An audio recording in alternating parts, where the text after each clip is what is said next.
Good evening and welcome to this month's BoulderEXO presentation.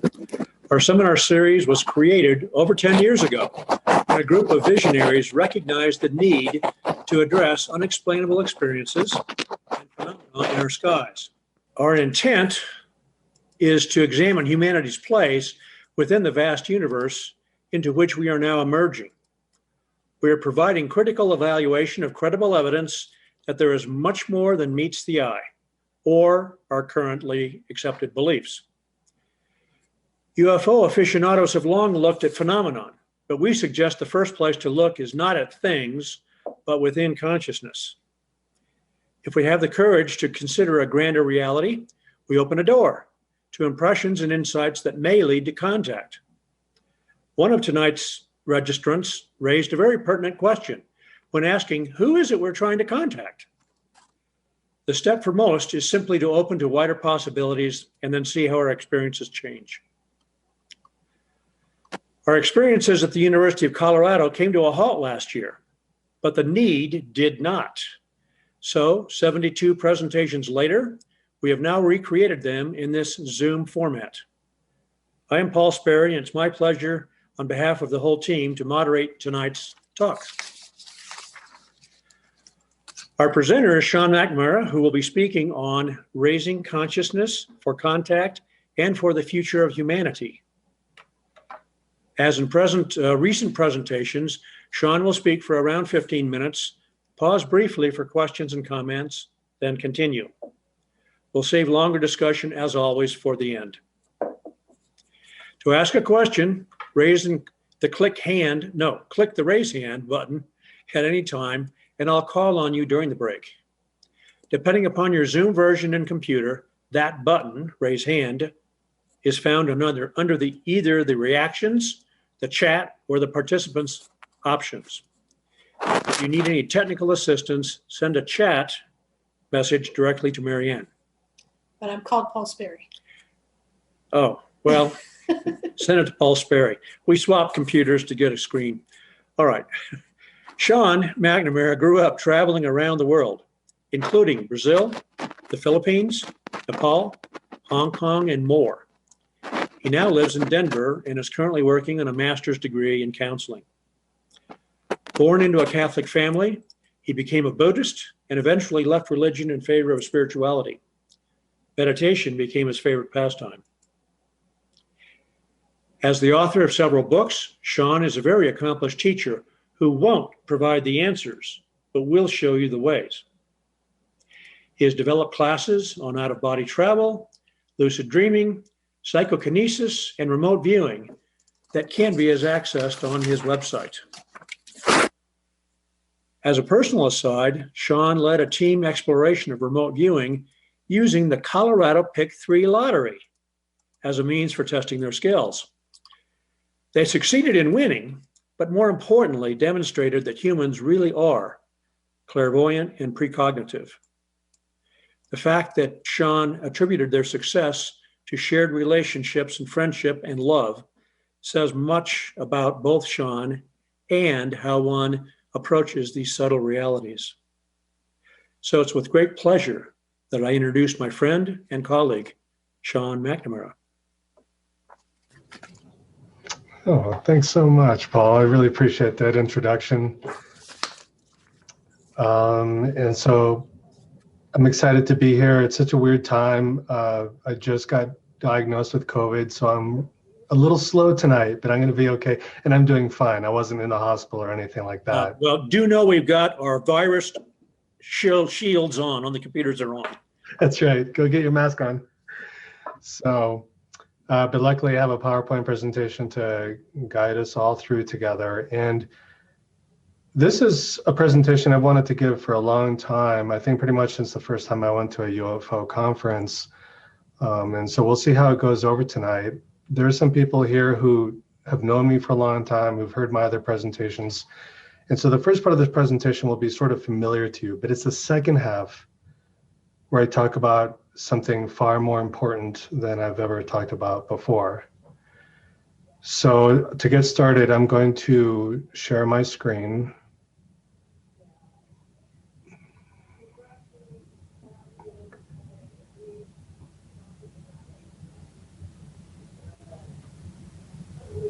Okay, and everyone can see that? Okay. So raising consciousness, that's a topic, that phrase, raising consciousness, that I hear a lot in different circles, including ufology circles. And Paul, are you talking? Because you're muted, so I don't know if you're trying to talk to me. I was muted on purpose. Oh, okay, okay. I'm talking to my erstwhile assistant next to me. Okay, great. And so there are two things I want to focus on: extended non-physical consciousness, and heeding the calls that we hear from above and below. Below meaning planet Earth, the Earth herself.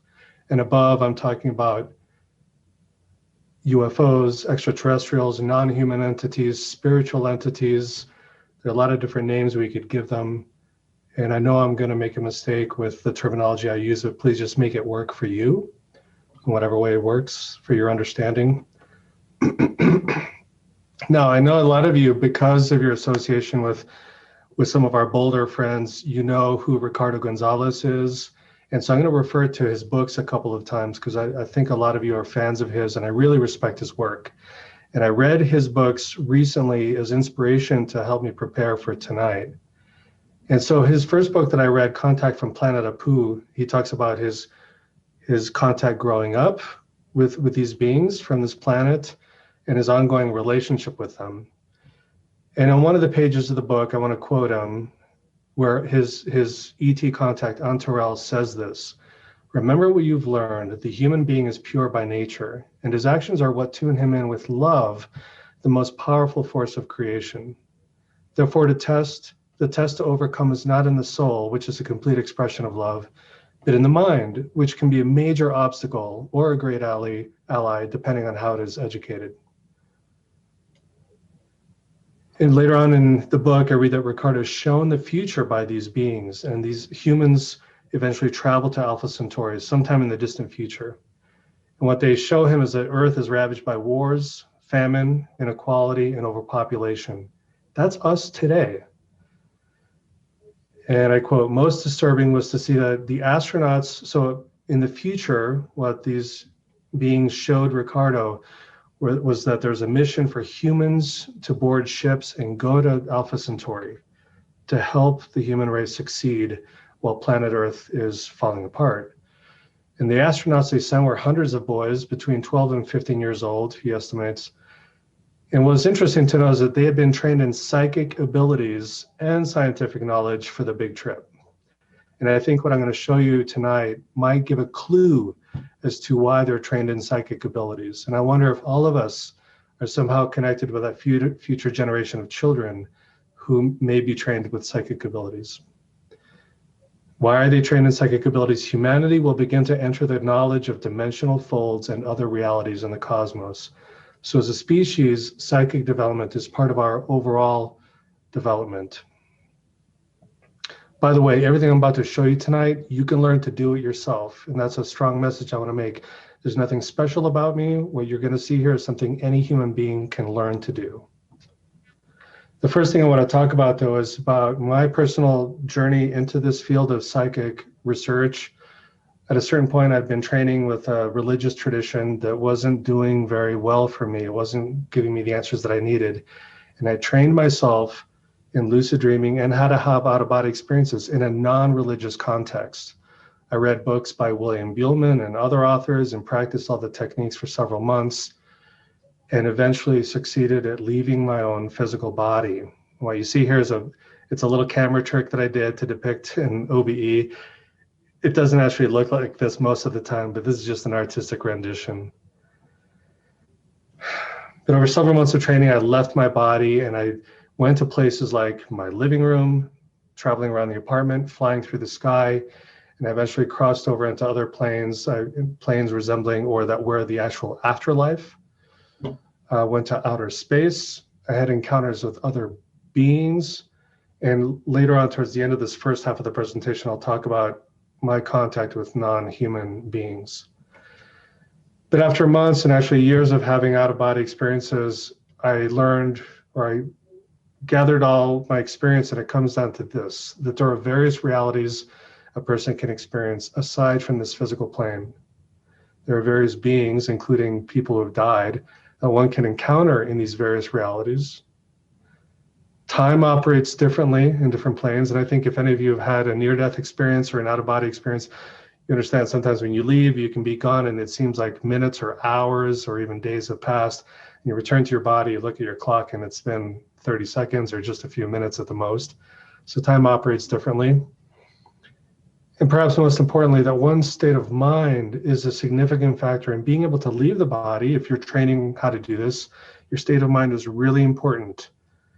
And having a relationship between your conscious mind and your unconscious mind and your subconscious mind, they all have to work together to have these more expanded experiences.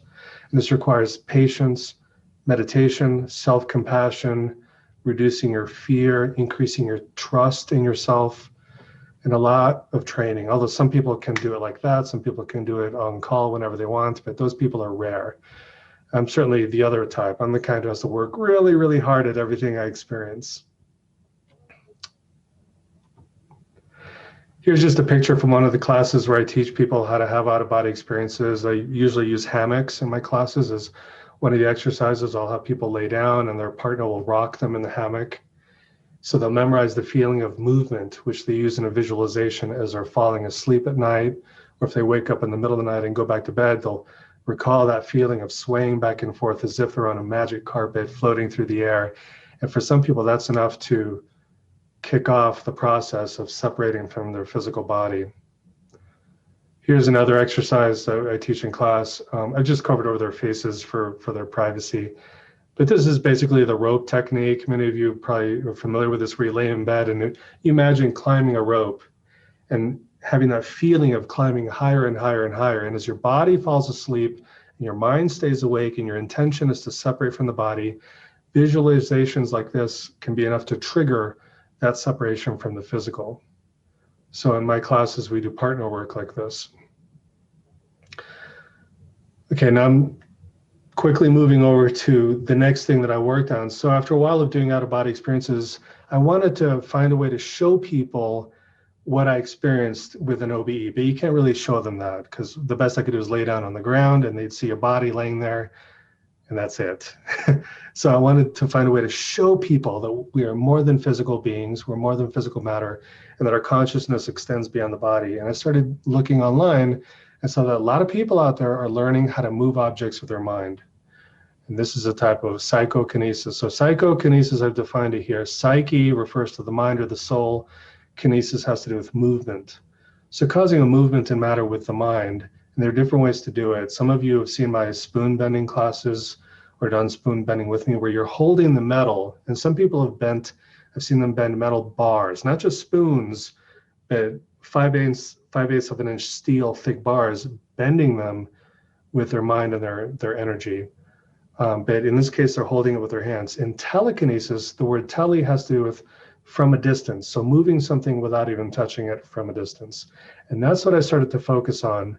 And I worked at it for several months, trying to figure out how to do it until I succeeded. And now I'm going to show you a series of very short videos just to share the experience for you, because telling you about it is about this much fun, but seeing it is a lot more exciting. And if you've already seen these, please bear with me. Thank you for your patience. So here's the first one. What you see on the needle here, this is a needle stuck into an eraser, and there are two wooden toothpicks pasted onto a piece of cardboard balanced on the needle. And the reason for that is so there's as little friction as possible, because this force that I'm using is very, very, very, very gentle. So let's see what happens here. That up in any way.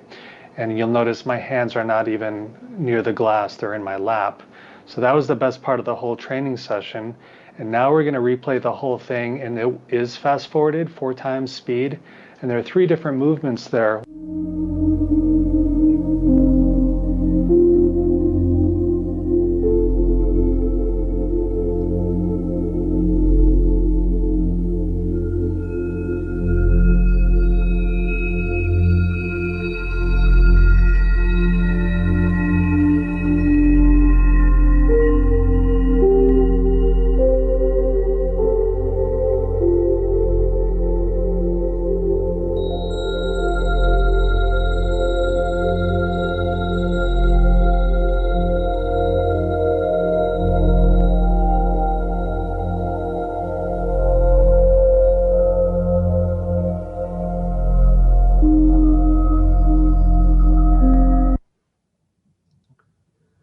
Okay, so in that video we just watched, I wanted that to be an example of telekinesis. It's an example of balancing one's mental intention with a sense of connection with the object. And that's really important with everything I'm going to talk about, that intention and a sense of connection. When I teach this to other people, we spend a lot of time developing a relationship with the objects we're trying to move. So this isn't like Hollywood where you just look at an object and it flies off the shelf or something. This is a slower process. It's more involved, and it's about removing that sense of separateness from our world. We usually treat the world like it's dead. We treat matter like it's dead, like it's got nothing and nothing alive about it. But by developing a relationship with it, either we discover that everything in the world has its own consciousness, or that we're able to extend and give our life to those objects in the world. And in that sense, we really are one with our world, and we form that connection. In the next video, I just want you to keep this question in mind. Is something being projected from the agent, meaning from me when you watch me doing this, out toward the object, or some sort of wave involved? Or you could think of my aura projecting and affecting the objects in front of me, or something else entirely happening. I don't want to put any answers. I think the questions are more interesting. And what you're about to see is 3 different glass containers in front of me. If you look lower on the screen, you'll see them as they really are, and up close, they're zoomed up above. So here it is.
Okay, now, because I started off this presentation by talking about Ricardo Gonzalez and his experience with the Apunians and this vision they have of the future where humans go into outer space, it's fun for me to think, imagine being with a bunch of astronauts and you're in space and you need to reach for that object that's floating in your rocket ship. Or maybe there's something outside the ship and you need to change its course of motion. And you don't have any kind of mechanism except your intention to move these objects in space. I just think it's a fun question to ask. And maybe it has something to do with the vision he had of the children being trained in psychic abilities as part of their role as astronauts operating in space. So in this next video, this is about how we are on the inside our mind, inside our body, affects what's happening on the outside. This is an important principle in telekinesis, but I think it's an important principle for any kind of psychic or spiritual related exercise.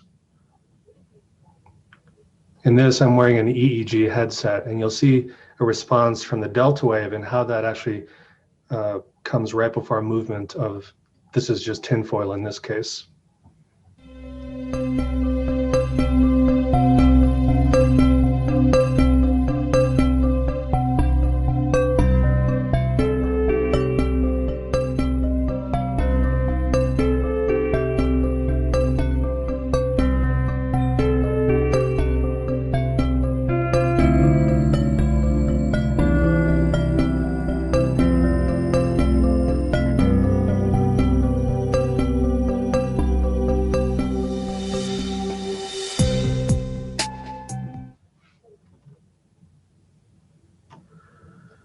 Okay, so that was very brief, but just an example of what's happening in the brain, what's happening in the mind, and you can't see it, but what's happening with my breathing affects my state of consciousness.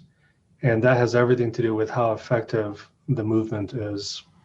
Now, this video is actually 2 videos glued together. First, you're going to see me and my wife sitting next to each other, moving an object together. And then you're going to see my wife, instead of her focusing on this object, she's going to focus on my body, and you'll see how I affect the object. And in that part of the video, we're using not a piece of tinfoil or toothpicks, but we're using what's called an Egley wheel. This is a little electric device that with your mind, you can make the wheel spin, but it produces sound and lights just to measure the rate of spin that you're producing. And it's actually a very sensitive contraption, and a lot of wind in the room will actually move it. So we made sure there was no wind or anything. And you're going to see the effect that at one point she'll move her hand over my heart and then down over my solar plexus, and you'll see the response. And this is an energetic response. But again, imagine you're an astronaut, or your children or your great-great-great-grandchildren are in a spaceship going to Alpha Centauri. What's the best kind of doctor you want on a spaceship? You want someone who does energy healing, because it's accessible, you can do it from a distance, zero waste, you don't need to use a lot of machinery or tools or anything like that. If we can get really good at energy healing, that would be a very important skill for astronauts to have when they're moving across the cosmos. So here's an example.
Okay, so for me that was exciting, and I actually made that video when I was having a really hard time energetically, and my energy levels were on the floor, and I don't know if I could have moved it at all without my wife's energy. But again, this is a bigger message here about how we affect each other. When you're surrounded by people who care about you, who are positive, who are loving, you feel a certain way. And when you're surrounded by people who feel differently, it affects us directly, and we might not even know it, but some part of our energy field can feel it. So how we are on the inside is important for everyone who's around us. Now in this next video, it's a little bit longer. It's about 3 or 4 or 5 minutes long, but I wanted to show you other people doing this to encourage you, but also show how people learn this right away when they learn it in groups. And I just give the instructions and they do really well. So this will show you some different aspects, and you'll hear from them a little bit in this process.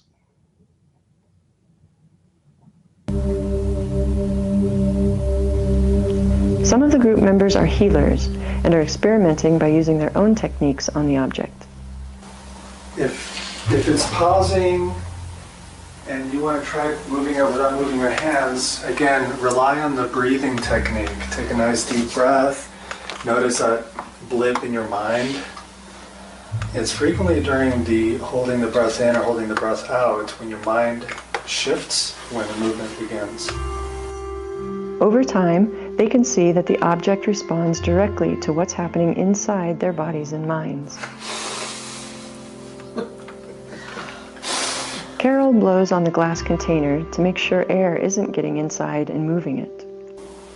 Yeah, so the question is is it really you? Or is it something else?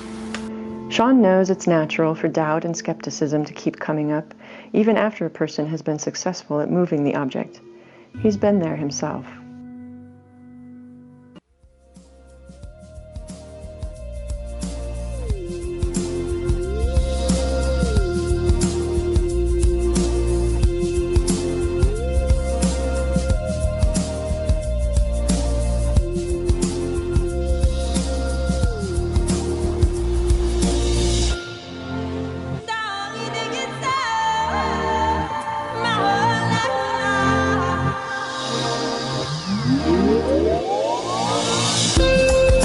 As if that weren't enough, Sean suggests the possibility of moving the object from another room. Carol, Ted, and Brett decide to go for it.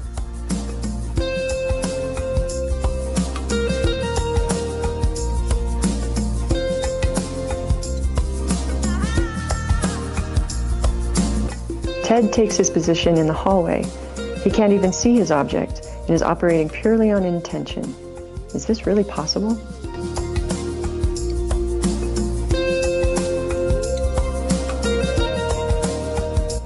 Yes, he's doing it.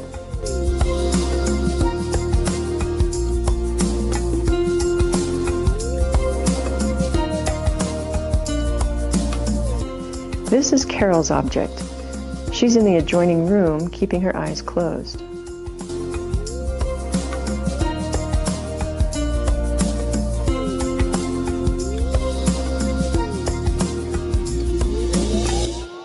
Brett's is moving too. You can almost feel his sense of gentle presence as he applies his technique.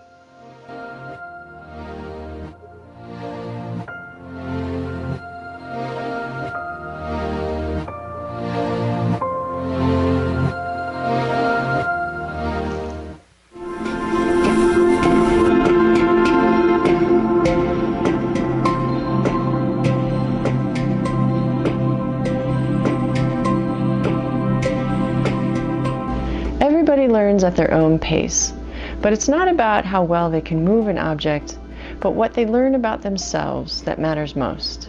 I'm struggling at times, but I've had a couple of just moments that clicked, and the foil just was spinning and spinning and switching directions. And at those times, I feel that I really tuned into my breathing, not necessarily doing a full deep breath in, holding it, and then the breath out and holding it. It was maybe a version of that, but more relaxed, so I wasn't focusing on it as much. And then I felt like I tuned into my heartbeat as well, or just noticing my heart or connecting to it. I don't know exactly how to describe, but there was some attention to my breathing, some attention to my heart, and then obviously focusing on the foil. Just a few observations from today and working with the breath, noticing the effect of the pause and the relaxation and the release of the breath. That seemed to be, I think, more influential or connected to how the tinfoil moved, or how much it moved. I don't think I could say that that's true all the time though, because there were times when my in-breath and the holding and the real focus on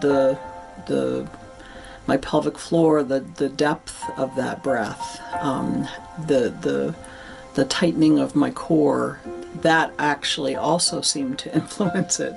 So I'm not so sure that for me I can make a distinction yet, which is the more effective or more powerful of the two ways that breath is being used, if we want to say it that way. Because it's just, I don't know, with each step you get more comfortable, you believe more in your abilities.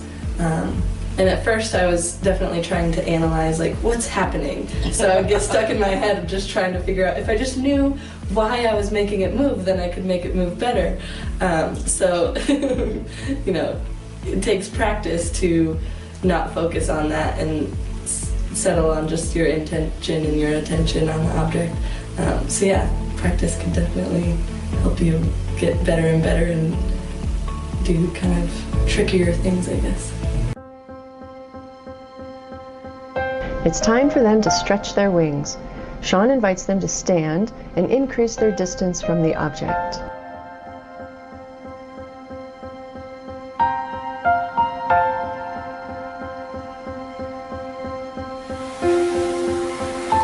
Everything remains the same technique.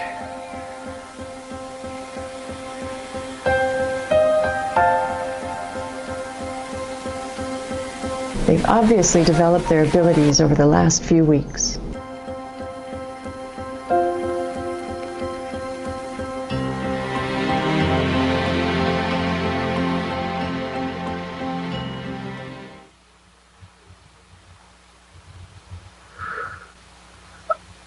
Okay, I think it might be a good time to pause for questions. I think we're way over the 15-minute mark, so I'll pause.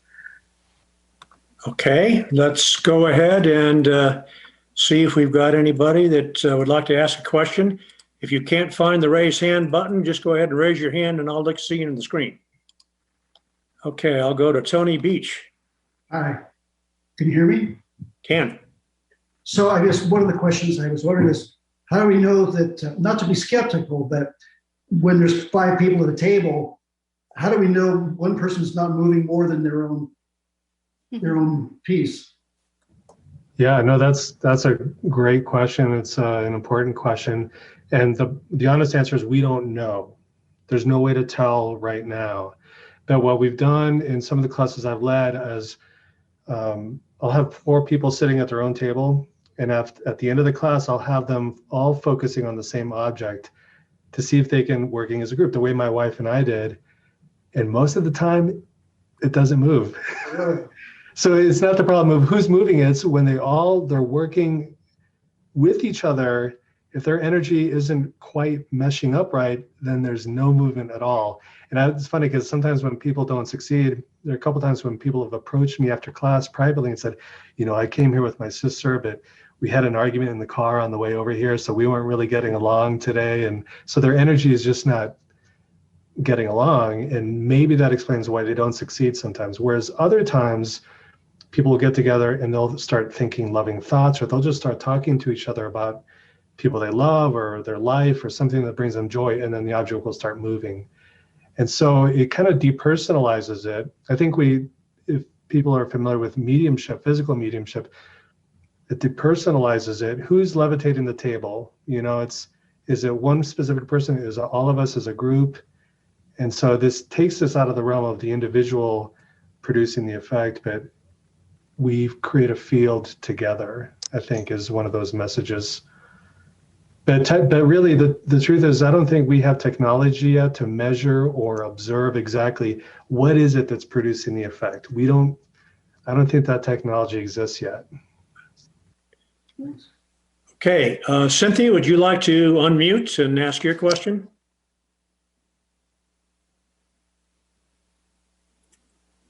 Unmute. Okay. Gotcha. I think we have 2 questions. This is Daniel, and he can ask first. Yes, when the people are moving the objects, so they're doing their breath work, and are they imagining the object moving in their mind? Is that part of the technique, or does everyone have a different way? The basic technique has to do with using this breathing format to slow down their mind, to come into their body and relax deeply. And there's no instruction to visualize the object moving, but there is the instruction to look at it in such a way that you feel connected to it. And even though intention plays a role, it's actually a very minor role. It's in the background. Just by being there, the intention is already present that the person wants the object to move. Now, it's funny because sometimes they'll try to make it move in a specific direction on purpose, and often it'll just move in the opposite direction. Like they can't really control it. When they're trying too hard to have control, which is an ego function, that's like the brain is starting to speed up a little bit. It doesn't work so well. But when they relax, and then if they practice it being in the relaxed state, they can actually get it moving in one direction. Then they can hold their breath a certain way and it'll stop moving. And then they exhale and then it reverses direction. And then they hold their breath out and it stops. And then they inhale and then it starts again. So there's a very direct relationship. And I don't think it's breath to object, it's breath, consciousness, energy, and then that affects the object. So anyone who practices Qigong, Tai Chi, any number of healing modalities knows this relationship. So that's what's happening. So the whole electromagnetic field gets enhanced. And my question, was like, okay, well, which center are you blasting this piece of aluminum foil with? Is it just your whole being, or is it your kind of a third eye projection or heart chakra? I mean, it's very powerful in any respect. And I was wondering if, different people have different strengths, so they might have a different automatic way that they do things. I don't know if it's just one thing. Yeah, I don't think it is just one thing. And I agree with you that different people probably have their own strengths in how they produce these effects. For one person, it might be the whole body.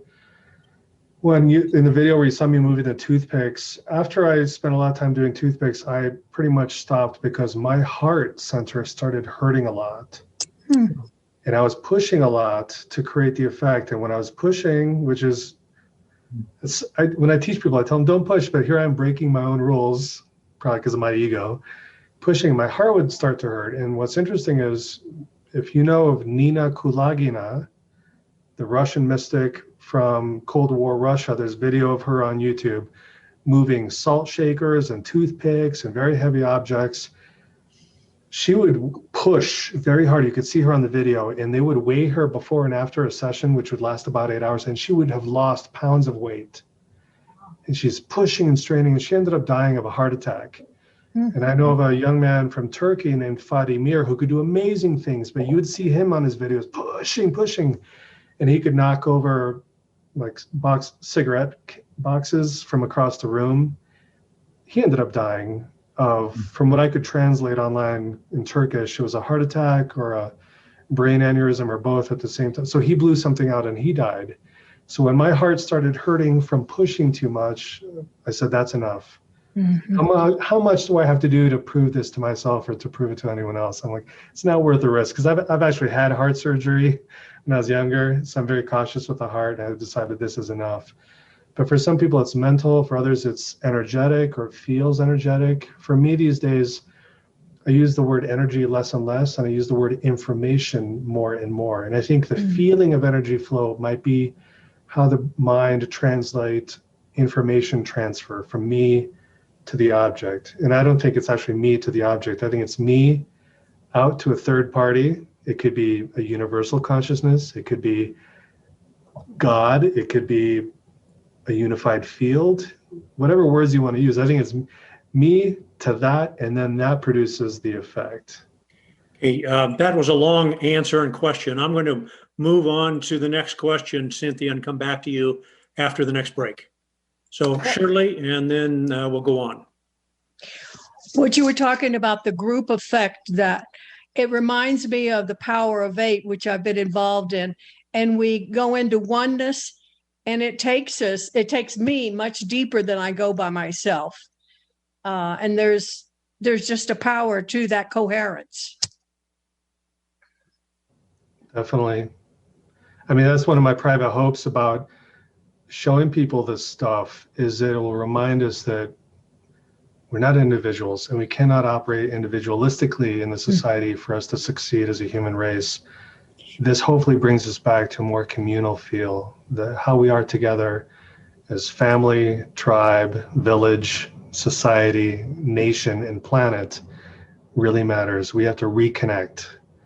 And especially here in the United States, we're so disconnected from each other, so we have a long way to go. But that's my hope, is with this, it's an example of, no, we're really in touch with each other all the time on some invisible plane. So thanks for that comment, Shirley. Okay, Sean, let's go ahead and switch back to your presentation until the next break, then I'll catch Cynthia. Okay, and just so you know, I can't see the chat when I'm doing my presentation, so you can interrupt me if you need me to stop if I go too long, but I'll try and be more mindful of the time. So now we're going to move into, after spending time doing telekinesis, I developed an interest in mediumship, which I'm not going to talk about here, but I took a year-long mediumship class here in Denver with Jude Starks. Some of you probably know her, wonderful mediumship teacher. And some of her exercises involved ESP and remote viewing, and that got me interested in remote viewing, which I started practicing, and then I started teaching that to other people. And so I just want to show you, if you're not familiar with remote viewing, it's basically just a protocol in which you apply clairvoyance, basically all the clair sensitivities, so psychic, sight, smell, taste, touch, sound, all of it comes into play. and also precognition. So it's perceiving something you'll be shown in the future. And this is how my friends and I in Denver actually used this technique to win the Pick 3 lottery twice.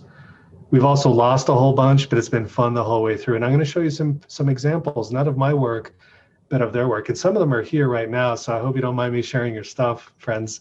So, okay, now I'm going to share my screen.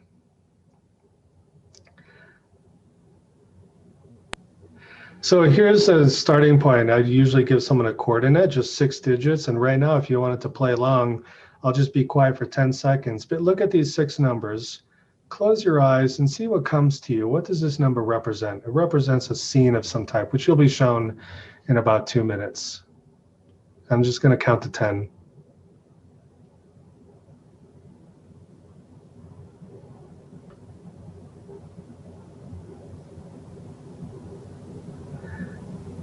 Okay, now I had a friend focus on this number, and then she drew something, and she used a very specific technique that we tried this day. And these are the sketches that she came up with. But I'm sort of skipping ahead of myself for this experiment, but I have to show it to you this way. Here are 2 possible pictures I was going to show her. And I'm going to go backward to her sketch. Which one do you think she was connecting to? Pay attention to the swirls and the curved lines. Which picture was I going to show her in the future? And it turns out that it was the roller coaster picture. And the technique we used on this day was very special. I didn't invent it. It's actually based on something the scientist was using, I think, about 80 years ago. And I talk about it in one of my books called Signal and Noise. But what I had her do is, in the future, I forget, it was a couple hours in the future, I showed her her target photo, the roller coaster, and I gave her a piece of tracing paper, which she laid over the image, and then she traced the roller coaster. So imagine her in the future tracing the image of the roller coaster. Now, in the past, when she drew this, she had no idea what the picture was.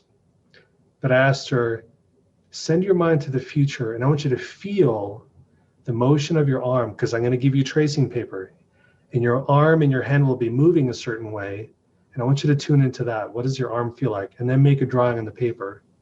So basically, she was being telepathic with herself in the future. 1 hour later, 2 hours later, I show her this picture, I give her the tracing paper, and she traces it. And meanwhile, we're all like, wow, this is amazing, because she did a great job. She was actually accurately perceiving, which helped us decide that this was the target photograph, not the one on the left on this screen. So on the left is her clairvoyant sketch, and on the right here is what she did with the tracing paper and what she picked up on in the future.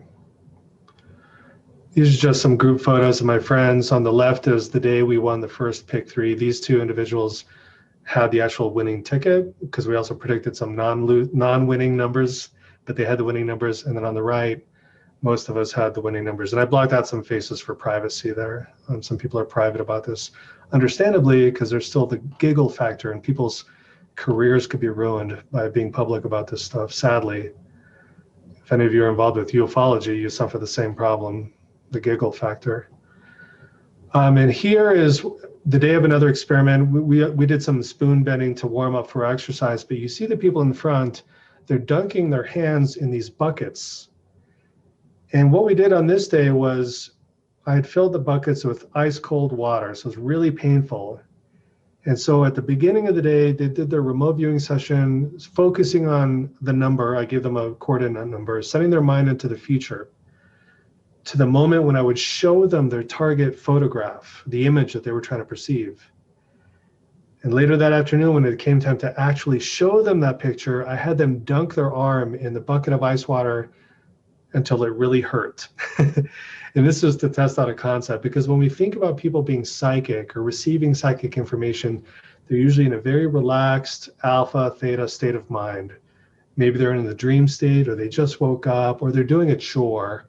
You know, think of dad's mowing the lawn in the backyard, and he's very zenned out, and somebody's like, oh my God, I just got an image of my son in college in California. I think he's hurt. And we always focus on the fact that the person receiving the psychic impression was very relaxed. In this example, his son is in a car accident in California. And so that son is in a very stressed out, very heightened state of mind. And so that son is sending that psychic information. Meanwhile, dad who's all spaced out mowing the lawn. He's very open and receptive to the strong signal. So we tried to recreate that, and it worked very well, because this was one of the days we won the lottery. And for example, here's what we did. Is the number 9 going to be drawn or not? And what I did is I assigned a picture to each outcome. If the number 9 will be drawn, this person assigned to the number 9 will be shown these butterflies. If the number 9 is not drawn, she'll be shown this pregnant mommy.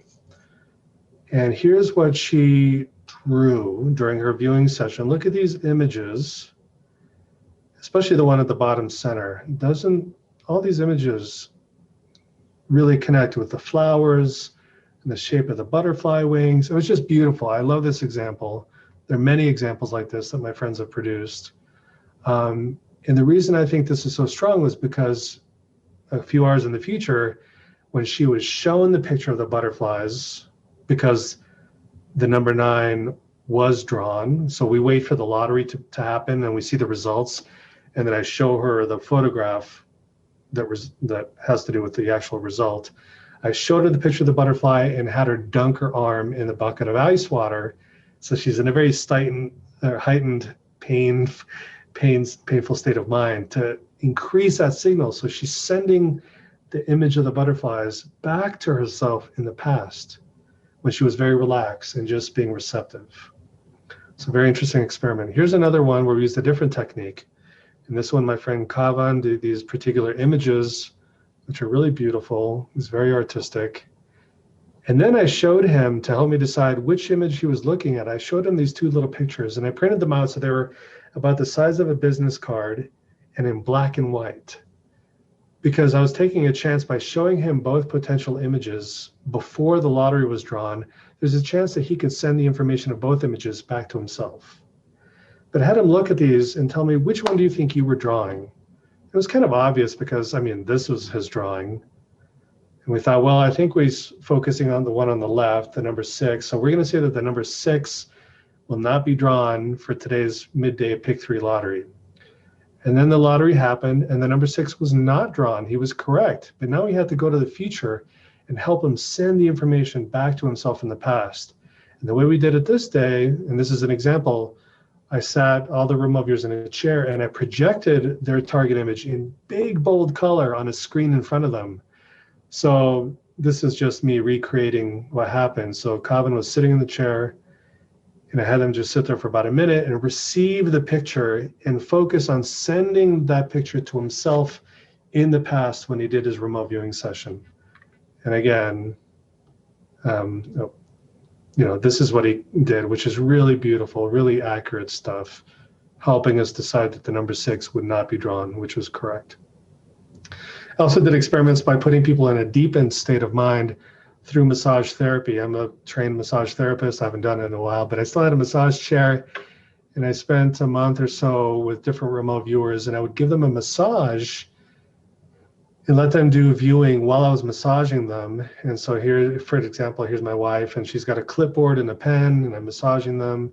Here's an example of their work. Here's a target photograph on the right that the viewer was shown afterward. But while he was getting massaged, these are the drawings that came to his mind during the massage.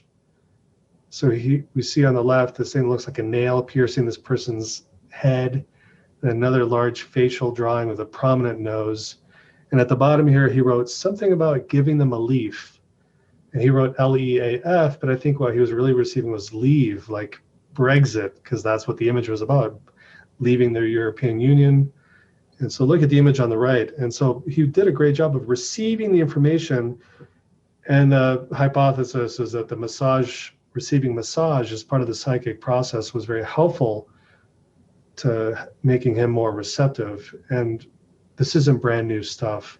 People have been studying this, especially in Russia, in China. They find that there are points on the body that if you stimulate them, it can increase your psychic receptivity. So this isn't new, but I don't know of anyone else doing this kind of work right now. And I thought, why not? I have some friends who like to do experiments. Let's try this out. And it works really well. So more examples are in this book, Signal and Noise, if you're curious, but I'll stop with the remote viewing here. But here's the main points that I came to after doing all this work with remote viewing, that we are connected with reality beyond the physical senses.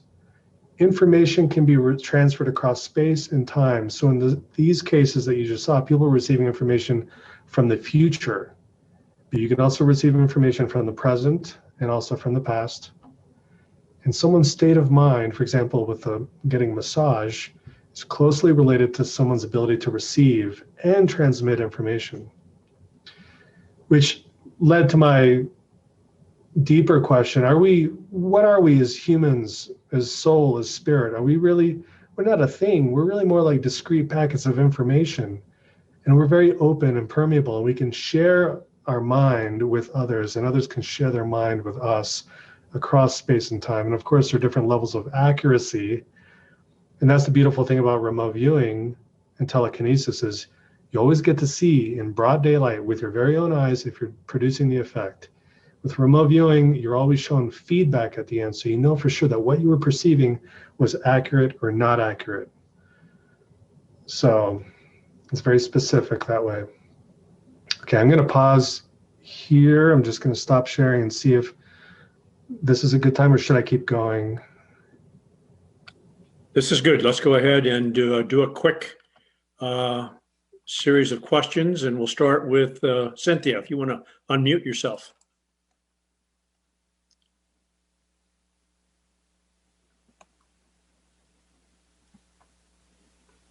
Hi, can you hear me? Yes.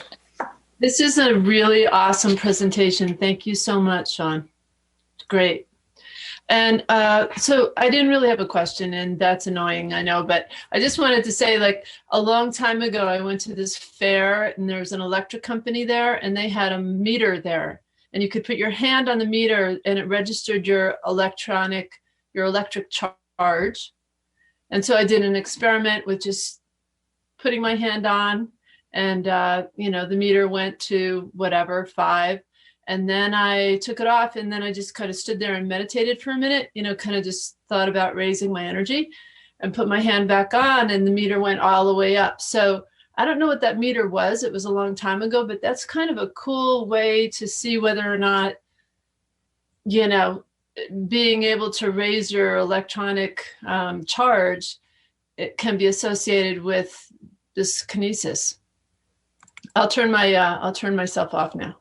Okay, no, that's great. I mean, because there are different tools out there that do work at measuring us, our biology and our neurobiology. We can use an EEG machine.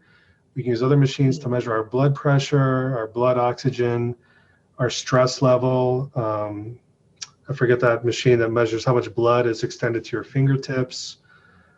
And what you're talking about too, measuring our electrical potential, galvanic resistance. And it's fun because one time I did an experiment. I have a video on one of my channels about this. I went to a metaphysical store down in Colorado Springs where they had orophotography. This was kind of awkward because I show up with my glass container and my telekinesis stuff. And I said, look, I want to do this weird experiment. So I had them take my aura photograph. And then I spent about 3 or 4 minutes doing telekinesis right there. Because to do it, I have to shift my attention. I have to relax. I have to change my whole state of being. And then after 3 or 4 minutes, when I knew I'd entered that state because I was moving the object, I said, now let's take another photo. And the results were drastically different. So for those of you, if you ever go to metaphysical fairs and you get your aura photography done, it's probably more exciting if you do two images. Get the first one, then go take a seat and meditate for 20 minutes. Put yourself in a really deep state if you can, and then take a second photo and see that comparison image and see what happens. Because if you just take one, it's fun, but take 2 and do something in between to change your level of consciousness. And I think we can learn a lot that way. So these tools might not measure the psychic phenomenon exactly, but they measure us physically, electrically, emotionally, chemically, in different ways, because it's all connected.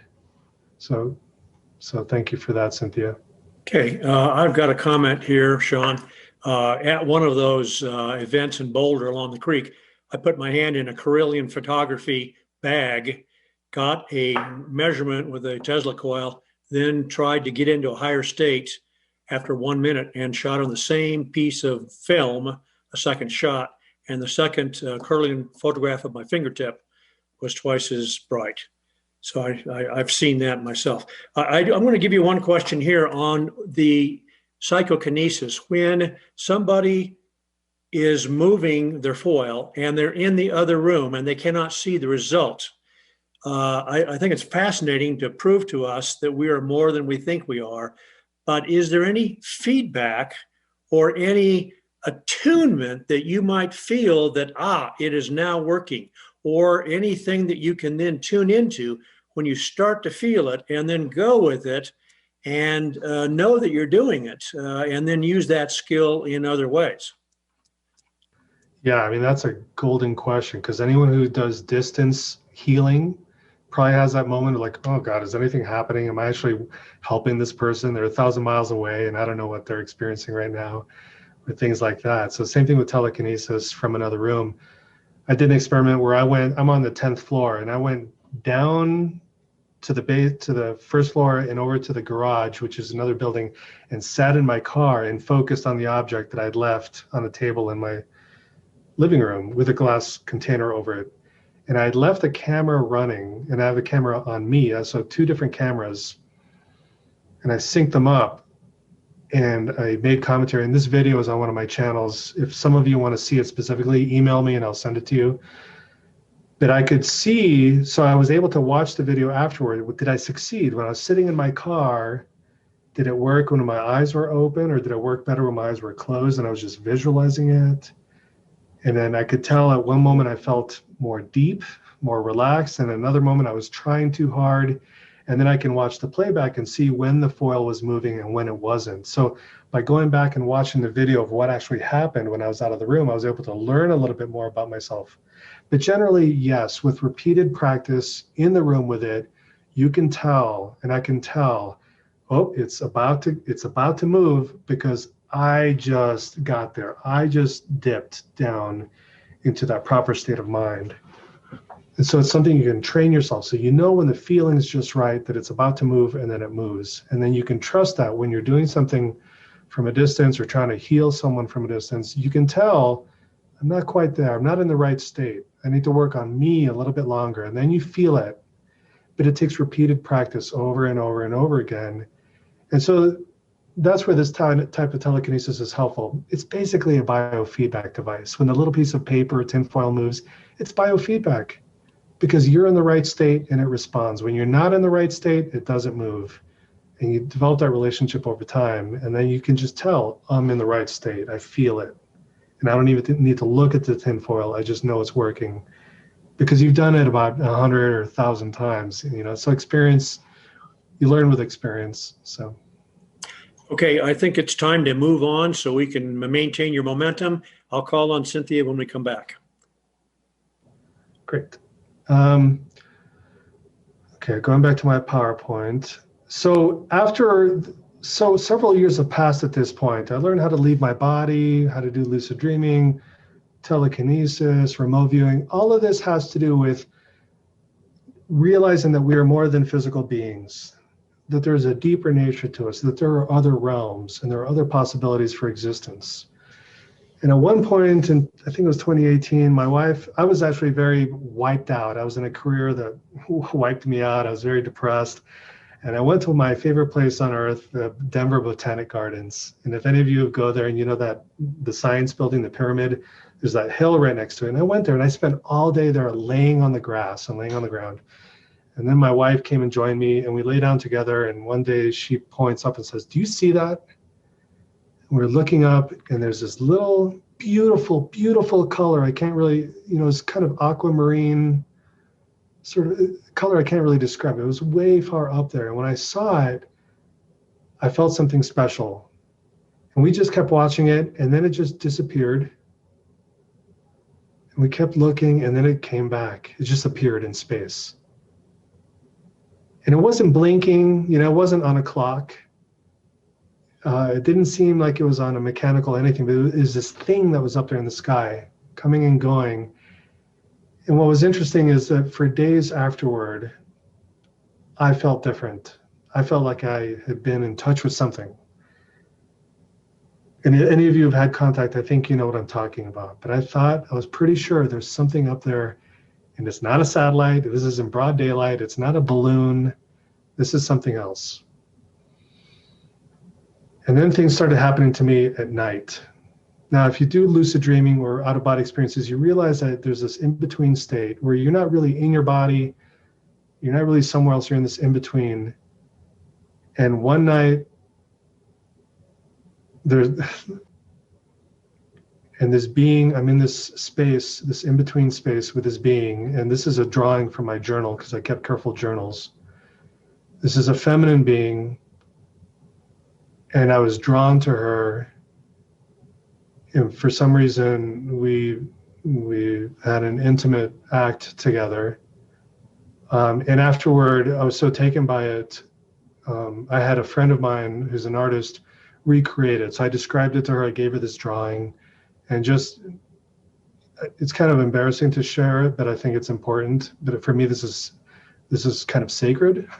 But this is what she drew for me. This is what I experienced that night. And that's probably enough of that. and that experience with that being, while we were in union together, there was this energetic thing that happened in my spine. If you're familiar with Kundalini, it was that kind of experience, this energy rising up my spine. And then the experience was over. And it's not like I was suddenly enlightened or anything, nothing like that. I don't want to make any false claims, but I had this energetic experience. I had this wide awake contact with this being in another realm. So it wasn't in my bedroom. I was somewhere else. My mind, my consciousness was taken somewhere else to have this meeting with this being. It's just interesting that this happened soon after seeing something in broad daylight in the sky. And there were other things I'd seen at night in the in-between state, but we don't have enough time. But soon after that, I decided to sign up to go meet Ricardo Gonzalez and be with Paula Harris in Crestone. So this is a picture that, Paul, you took this picture in Crestone because I wanted more experience. I wanted to know for sure that I wasn't fooling myself. And so in Crestone, with a circle of about 50 people, I think it was 2 nights in a row at night, we saw lights in the sky. And we learned how to ask for verification from them. So we weren't just calling any random light in the sky, oh, that's a UFO, but something would show up, and Ricardo is in communication with these beings. And we asked as a group for verification, and then the lights would flash bulb to verify our request. And we knew that there was something there. And it was a really, really special experience for me. And sometime after that, this may have even been last year, I went by myself to a place in Utah to do the same thing. And in Utah, I was there for 2 or 3 nights by myself in the desert.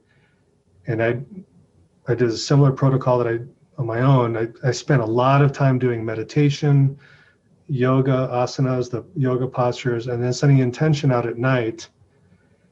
And the first night it happened, nothing happened on my first try. I went to sleep, but around 3 a.m, it's as if I was roused from sleep, and there was this command to go outside.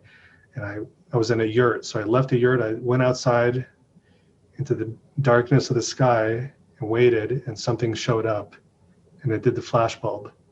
And I knew I can't fool myself. I need to verify. And I asked, please verify, and then poof. It verified for me, and it was beautiful. And so here's the point of this first section of my presentation. I believe that all these years I spent opening my mind by practicing telekinesis, remote viewing, and OBEs, out-of-body experiences, it increased my potential to have these experiences, this non-human contact in the in-between state, and to see things in the sky. Of course, many people, maybe many people watching right now, have had spontaneous contact without any kind of preparation or mental development. Many people just driving down the highway see something, or they're out on their farmland and they see something, and they're not particularly psychic people or spiritual people, but it just happens to them. But again, for me, I think all this work helped me, and that's why I'm sharing it with you. Not only because your great-great-grandchildren might be astronauts flying to Alpha Centauri, and they'll be trained in this stuff, because you might want to explore this stuff, not only because it might help you have contact with non-human beings, it'll help you have deeper contact with yourself, with your own heart, which is probably even more important, especially when it comes to helping this planet. So any of you interested in cultivating your mind with this, psychic development is something anyone can learn and succeed at with patience, practice, and good instructions.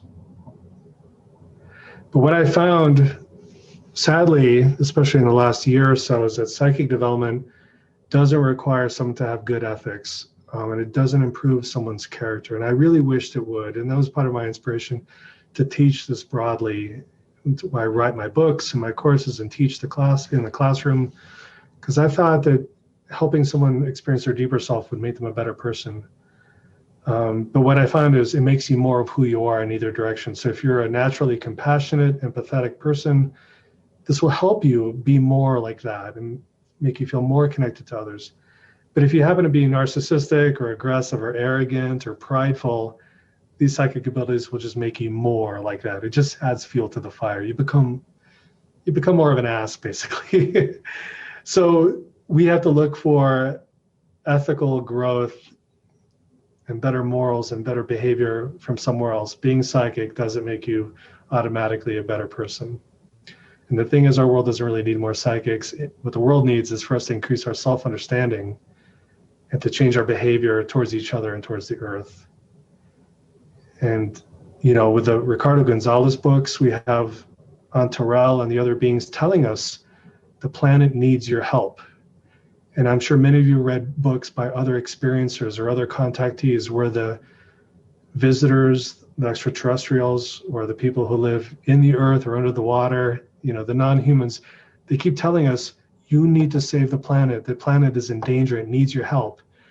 And it's sort of like, are we doing anything about it? Or are we just indulging in these stories and going, wow, ETs have a message, but we're not really listening to the message. And that's what I'm about to get into. What is the message? And are we paying attention? So that's the second half, the psychological and behavioral understanding that we need to develop. And if you're a ufologist or if you're interested in UFOs, I think you have an extra burden of responsibility because we're being told by them that we're in danger. We don't even need ETs to tell us we're in danger. Science can tell us that our planet is in danger, but hearing it from them should encourage us to want to do something about it. Here's a couple of beings. So this artist, Ramiro Rossi, I don't know his relationship with Ricardo Gonzalez, but he drew these sketches. These are the beings that Ricardo Gonzalez is in touch with, that he's seen face to face. And I think others, maybe some of you watching here right now, have also been in touch with them in person, but I won't call you out. Here's a quote from one of Ricardo's books, The Ark. He had a meeting, and in that meeting, the Apunians explained to him that in a future scenario, human coexistence would enter a global crisis. Overpopulation, violence, ideological discrepancies, wars, and irrational exploitation of Earth's natural resources. And they want us to know about it so that we can make a change. And we can't just sit back and ask them to fix it for us. But here's the problem. We have these very old brains, our human brains. And before I get there, Ricardo also met with Edgar Mitchell, the founder of Institute of Noetic Sciences and Apollo astronaut. His message after their meeting was, we should take care of the earth and live together in peace with one another. This is the main thing we have to achieve before we delve into the mysteries of outer space. So it's, in a way, it's like, are we really ready to go be intergalactic travelers?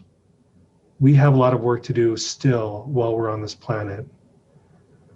And so these are the conversations we need to have now about empathy, privilege, racism, our individual impact on the earth. And we can't wait to be saved by the government, religion, or corporations. That will not happen, mostly because they're acting on our behalf.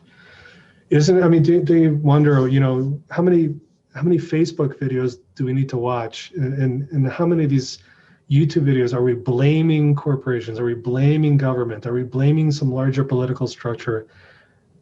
Or even some that are secret, or maybe they don't even exist, but we think they exist, or all these conspiracy theories.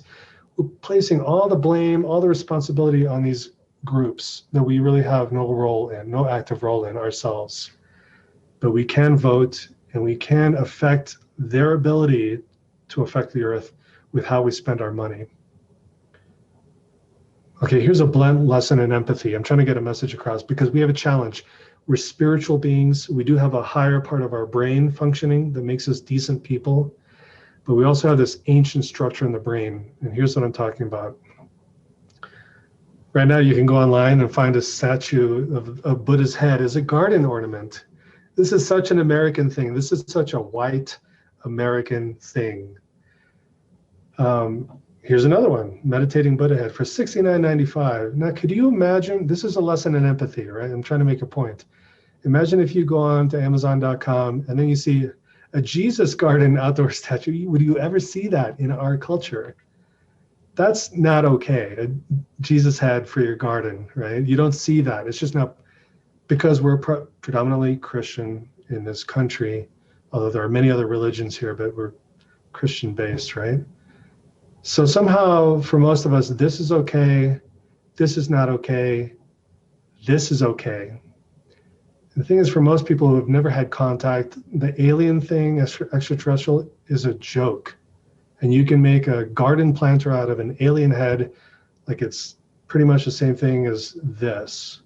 So there's lacking sensitivity here. And you know, when I go to a UFO convention, I see those tables where they're selling the blow-up dolls, the t-shirts, the keychains. For me, it says there's a level of respect that's missing, that's not developed. So I'm not saying that these people who do this are wrong or bad. I'm not saying that, but it does reflect a low level of respect, understanding, and care for these beings who are so different from us. And maybe it's because we haven't had enough experience with them in person. So experience will help change us. So we need more experience. But I say when trinkets are no longer sold at UFO conventions, that'll be a sign that we've matured as cosmic citizens. We take this a little more seriously and acknowledge that these are distinct entities that have something to offer us. Here's another example. I mean, basically, you know, this is cultural appropriation. White people dressing up as Native Americans, white people dressing up as people from Mexico. You know, it's not that different from this. It's not that different from this. And we do it all the time. It's just a sign we have a long way to go to develop who we are as human beings and as members of the cosmic family. A lot of people ask, why don't the UFOs just land on the White House lawn and show themselves to everyone? It's a typical question. It's usually asked to make a point. And this is why. This is real. I know many of you are aware of this already. This is real. There's a discussion about issuing Bigfoot hunting licenses.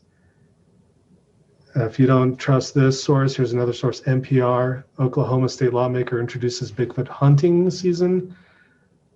Here's another question, another way of asking this. Who would you shoot first? This is meant to highlight our implicit bias. Would you shoot the nice looking alien who looks like someone from Scandinavia? Or would you shoot the alien who looks like an insect? Because there's some that look like that. Would you shoot the alien who looks like a lizard? Which one is good and which two are bad? You know, this is giving you a sense of where we are, because we just know right now, if the one in the middle landed on the White House lawn, how many people would just pull out their weapons and just start shooting without asking questions, right? That's where we're at, especially in this country.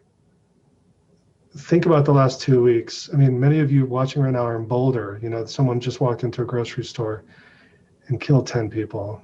And then a couple of weeks ago, someone killed Asian people at various spas. And of course, the whole racism in this country and around the world is still a big problem. And COVID is showing us that. We have a lot of work to do. We have to acknowledge our unconscious bias. And the problem, you don't have to read all this, but basically, let's say hundreds of thousands of years ago when humans were growing all over the planet, we didn't really bump into each other. So if someone with this color skin saw someone, it was very rare to see someone with a different color skin. And when they did, it was very fearful. There was a lot of violence. And that part of our brain still exists and it still functions. But we have higher evolved parts of the brain that keep us from acting out on our fear response. For most people. For some people, this is the seed of our racism, of our bias toward each other, of how we don't treat each other very well, because that part of our brain, the older part, still has too much power. And maybe the higher parts of our brain aren't functioning because of how we were raised, the belief systems we were raised with, what we're seeing in the media, in Hollywood. All of this has to do with how well we can work with or against that ancient part of the brain, which is designed to protect us. It's a protective mechanism, but it's maladaptive. It doesn't work anymore in today's society where we're all mixed together. We're all face to face with people who look very different from us, and we still need to learn how to get along and how to not respond to that part of the brain that just wants to kill anyone who looks different from us. So we need more education. And this has to do with how we deal with non-humans or ETs. So if you take this stuff seriously, I think there are 3 steps we all need to take. That we need to be aware, to admit that we have implicit bias, and it's unconscious, you can't feel it, but it's operating all the time. We have to be concerned about the consequences about our biases, including social inequality and legalized oppression that we still take advantage of. And then we should learn to replace those responses with non-prejudiced ones. So acts of charity and social justice activity are very important. You know, and you might be asking, I thought we were talking about psychic abilities and meditation and spiritual stuff. Here's my point is there's much more down-to-earth stuff, actions that we need to focus on that will have a greater impact in the near term to helping this planet. If you're curious about implicit bias, I encourage you to watch this video. So I'm just showing it. So if you watch the recording of my presentation, you can go to the slide and then find it on YouTube. You can just Google, can you break your biased habits? And then you'll find this video. Oh, I'm not going to play it right now. If you want to learn about your own implicit bias, there are tests you can take online. They're very fun and they're challenging. Here's a link, or you could just Google the Harvard Implicit Association Test. We all think, oh, I'm not racist. I'm not racist. Well, we all are a little bit racist, at least, if not very racist. And this online quiz is very good at tapping into your subconscious and seeing how quickly you respond to certain questions. And it'll let you know what your biases are. And there are different categories you could test yourself against. Race, weight, people who are Arab, Muslim, people's skin tone, transgender people, people of different religions, different forms of sexuality. Who knows, maybe one day we'll have one for non-ET or non-human or ET implicit association test. You know, maybe one day we'll have to measure ourselves. Like, how would you really respond if someone who looked like an insect appeared in your living room? Can you take it? Can you take it? I'm going to pause here now before I go on. Is this a good stopping point, Paul? Perfect.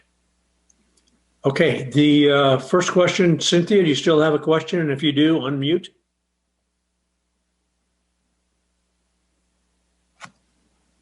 Don't hear you. Pick somebody else. Oh, there. I'll let some other people talk because I've kind of been doing all the talking. Okay, Joe Albers, take off. Hi, Sean. I was wondering, when you have some of these out-of-body experiences, if you are familiar with the millions of studies that have happened with people who've had near-death experiences, and they go into a different realm, and they have very similar experiences. They come back and report the same thing. It's very hard for them to put it into words, though, because there's no language there. And some of them go farther into it than others. And there's a documentary on Netflix right now called Surviving Death, where they go into that as well. And I was just curious, with your out-of-body experiences, have you gone into that other realm? There are a couple of places that an NDEer may have been to, but I think it's different. Like there was one space I went into where there were children who had recently died, and they were being taken care of by other beings who are there waiting for them. And I was witnessing that they're being received into the next realm, the after death realm. And I've also had an experience that was beyond words, and I think it connects to that beyond word feeling of I'm trying to put it in words right now and I can't, but it's beyond what the physical brain is able to interpret. I do think there's a difference between an out-of-body experience and a near-death experience, because in an out-of-body experience, I think there's still a lot of me or mind substance or soul in the physical body, and the brain is still operating at a certain level, and the brain kind of interferes. It's producing information, but then your consciousness is somewhere else receiving information. So there's this, sometimes they get along, sometimes they cross wires. Whereas someone who had a heart attack and they've been flatlined for 8 minutes, their brain is off, their body is off, and they're full on in some other location. So I think NDEs differ from out-of-body experiences, but sometimes an OBEer can get to something similar to what an NDEer is experiencing. So there are some similarities, but I think there are also some distinct differences. And I love NDE stories because they do offer so much evidence. You know, when someone does go somewhere, and also some OBEs, they go somewhere, see something that they couldn't see while they were in their body, and then report it to people who run them. Like NDEers who in the hospital room, and they've been dead for 20 minutes, but they can come back and tell the doctor exactly what the doctor did while they were brain dead. You know, they shouldn't have been able to see that. So NDEs have so much to offer us in terms of learning about the vast reality. Well, they've done studies with that too, where these people, it has profoundly changed their life in the ways that you just described on your screens, with compassion and everything else. And in addition to that, they've tested them like 20 years later, 25 years later, to replay the things that they had seen and all of that, where you might forget about a child's birthday party or exactly what happened, but these people can say exactly what happened to the T as the way they first described it 20 years ago. So I think it is possible to get to that place, like you said, to get to that place of love and compassion here while we're still on Earth, and to live it and not just have to be faking it. Yeah, that's beautifully put. Thank you. Yeah. Okay, I'm seeing a message here from Kevin, who says, I was recently getting a massage and saw the numbers 4 and 6 in the lotto. No kidding. So that just. Colin, you're getting closer. You're getting closer. Colin and I are in touch a lot. He's a dear friend, and he was involved in a lot of the experiments with remote viewing. That was 4 out of 6, by the way. Okay. Yeah. Hey, Colin. Hey, Sean. You're so awesome. Unmute yourself, Paula. Yeah, I mean, I just realized that, something like that happened. And you'd mentioned this before, but then, it was out of my mind. And, now that you mention it again, it was really good to note it. Yeah. Thank you. Okay, Paula. Okay. For a couple of things. First of all, you mentioned Ricardo Gonzalez. For all of the people that are here, Ricardo is coming back to Crestone on Labor Day this year. And Labor Day is from the 4th to the 5th of September. So he will be back. And it is more of a meditation for world peace. And thank you for mentioning that, Sean, because that changed a lot of people's view of how people are doing CE5s. It isn't just to call down UFOs and UFOs on demand. It is to gain inner consciousness and to grow. And whether you see a UFO or not isn't important with Ricardo.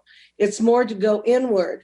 And then I would like to thank you for showing us, I'm really enjoying this, that we need to be balanced human beings. And that's why you've even gone to the ET situation and gone from there to telekinesis and all those other things.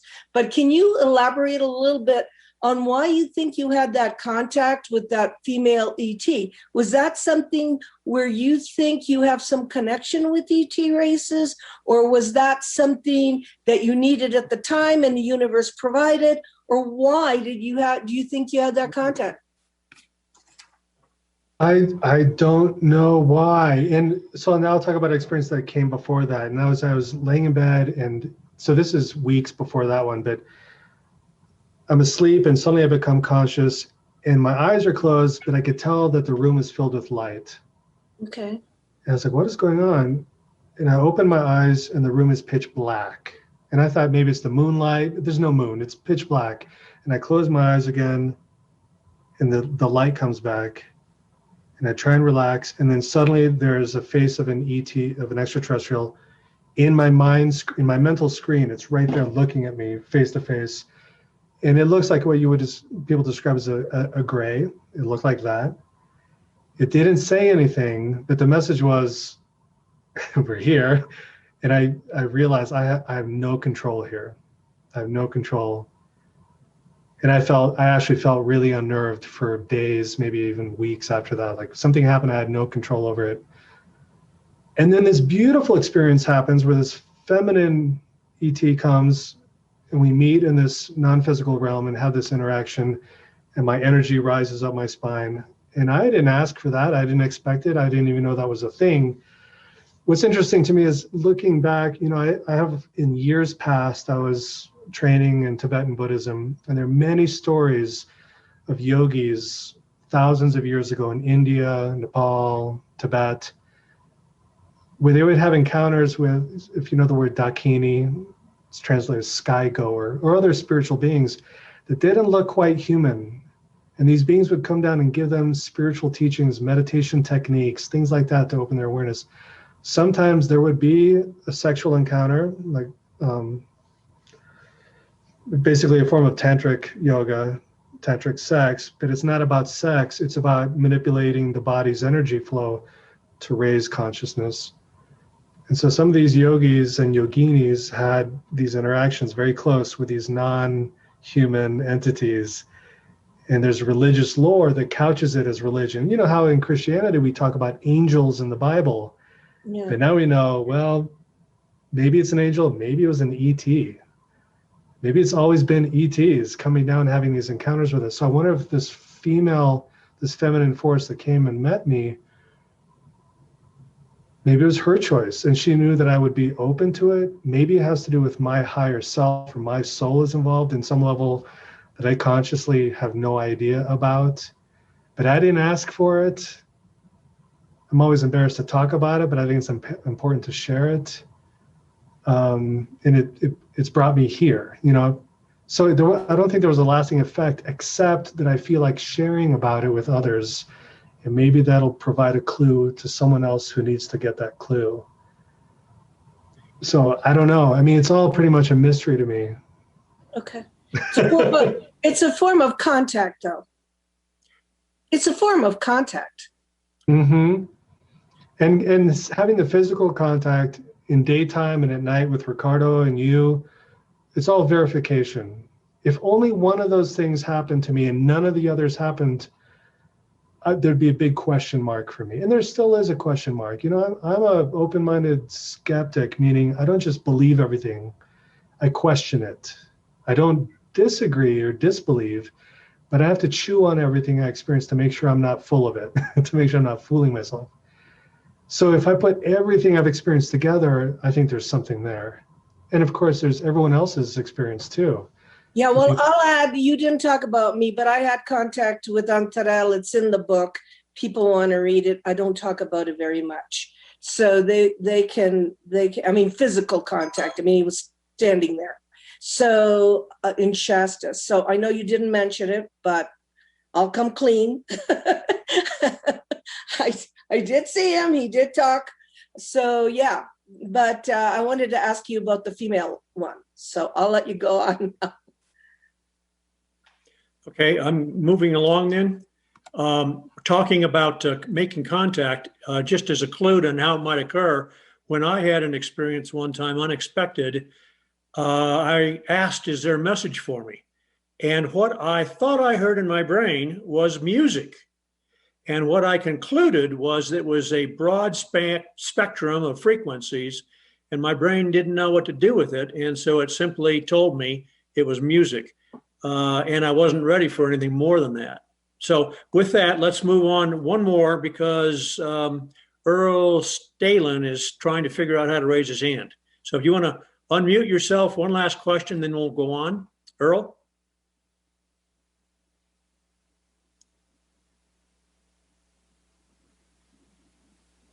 I don't see. There, I'm finally unmuted. Sorry.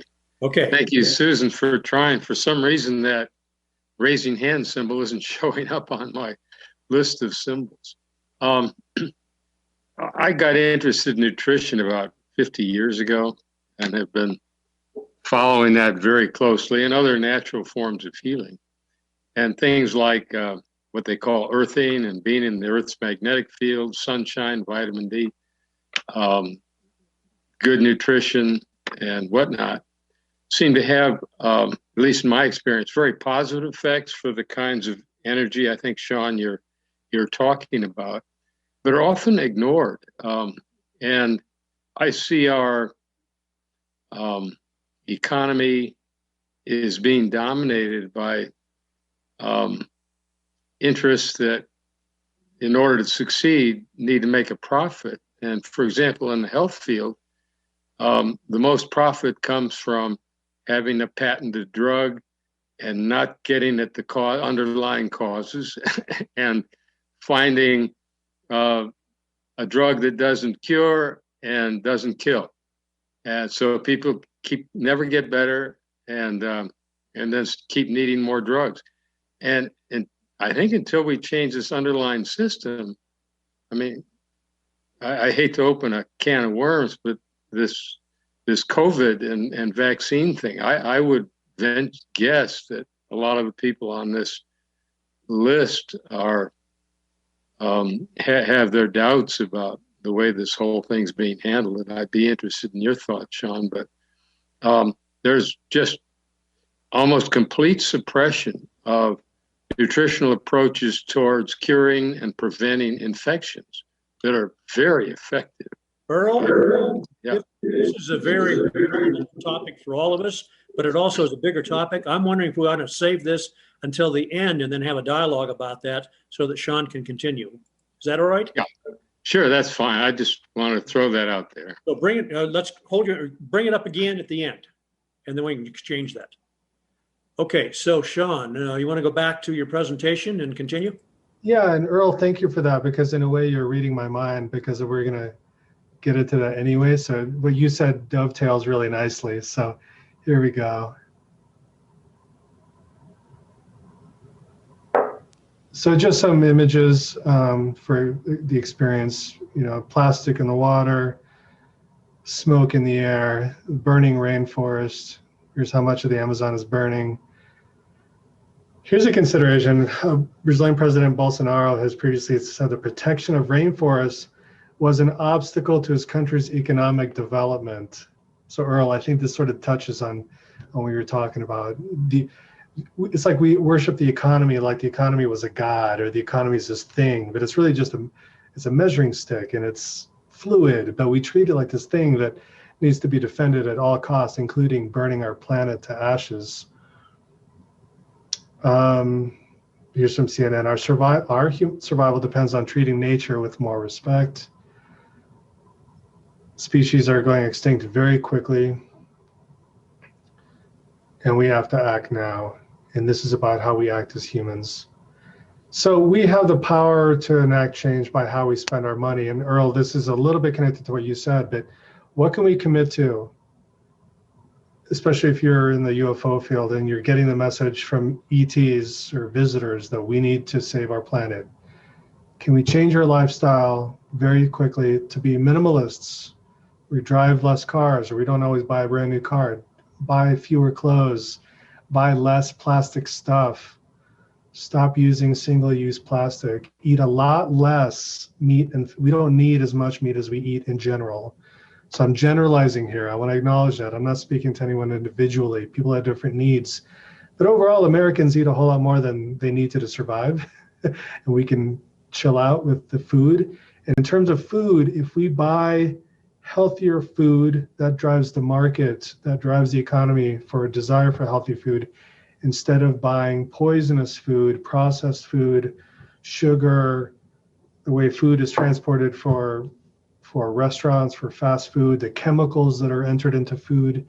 Just by choosing the quality of food and the amount of food that we eat can have a tremendous impact on government, on corporations, and things and on pollution. Just generally consuming a lot less. Watch there's so many videos out there about becoming a minimalist.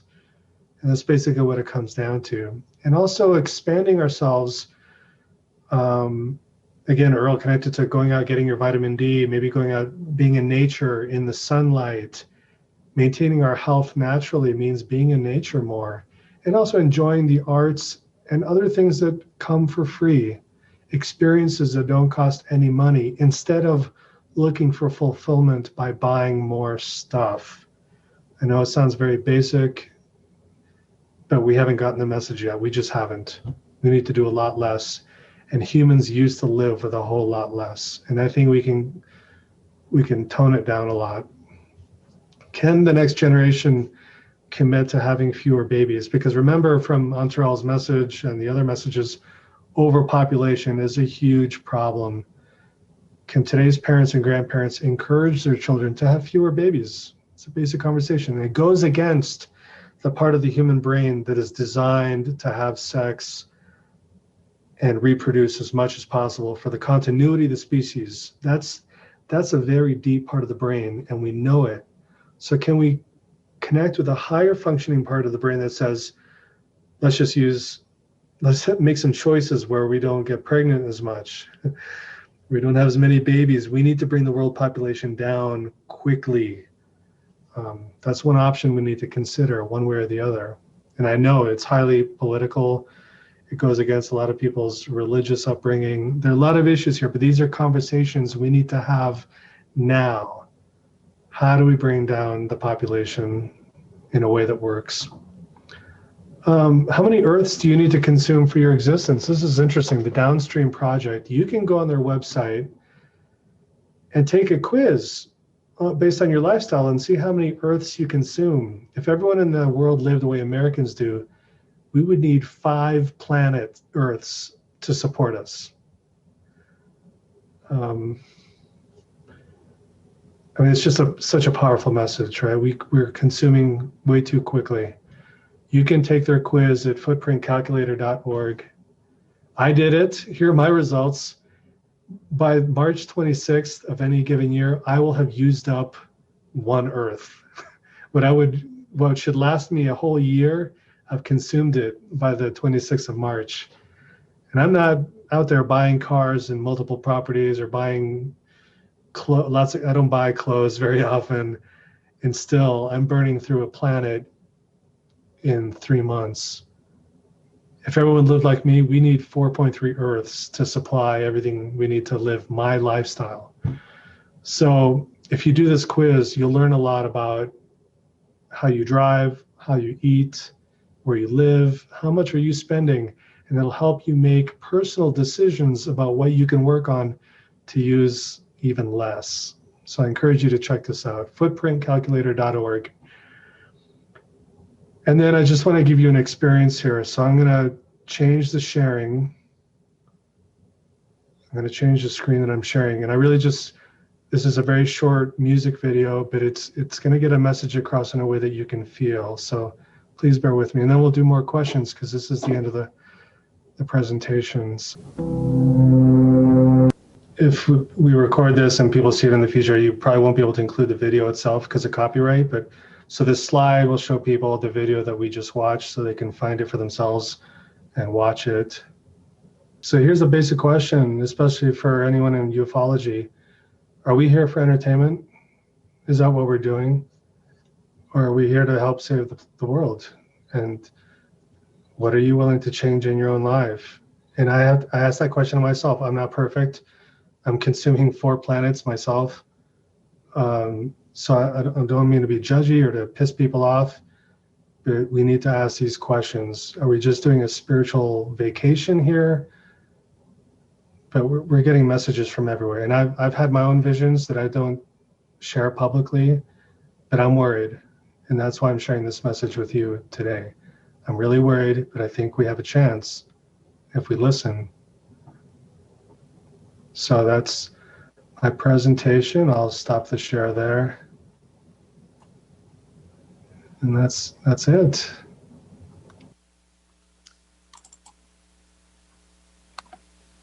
Okay, Sean, thank you so much.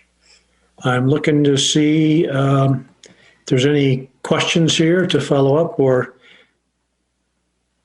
Earl, maybe you could pick up on your question that you wanted to earlier. Oh, okay.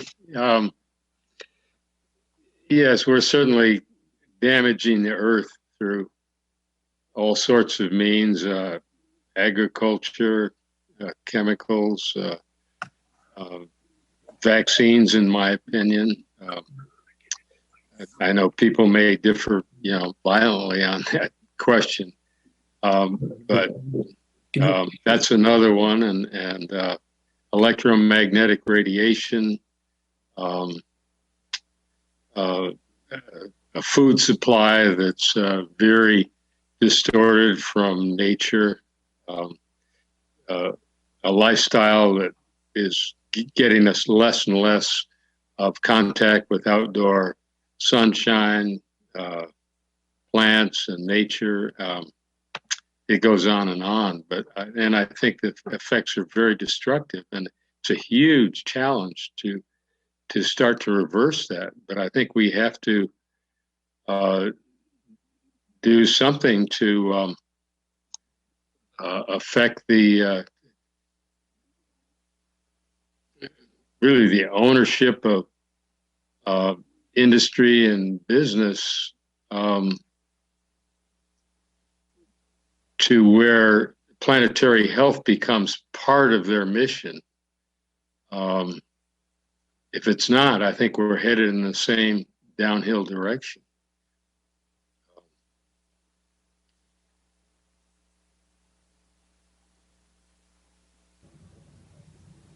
Yeah, I agree with you. I mean, I don't want to say anything because it'll take away, but yes, to what you said. But I think if we all pay attention to how we spend our dollars, how we spend our time, and just do less of everything, just take less. If we can just take less and find our fulfillment from within instead of buying another thing, and pay attention to the food we spend our money on, that's what's going to change how corporations behave and how governments behave, how we spend our money, because all they're doing is following our lead. So can we educate each other? Can we uplift people who have been oppressed? Because we need to do that too. Certain things are cheap in life because we're treating other human beings like slaves. Imagine if we make contact with some alien race who looks ugly to us, and maybe they're very peaceful. And we think about the Spaniards who came to South America and just slaughtered everyone. What would we do to that alien race? It's a strange way perhaps to think about it, but they're watching us. Everyone's watching us. And, are we watching ourselves? A lot of opportunities for growth and change, as long as we can not be too defensive, because I know this is probably raising hair on some people's necks, but hopefully most people get the message.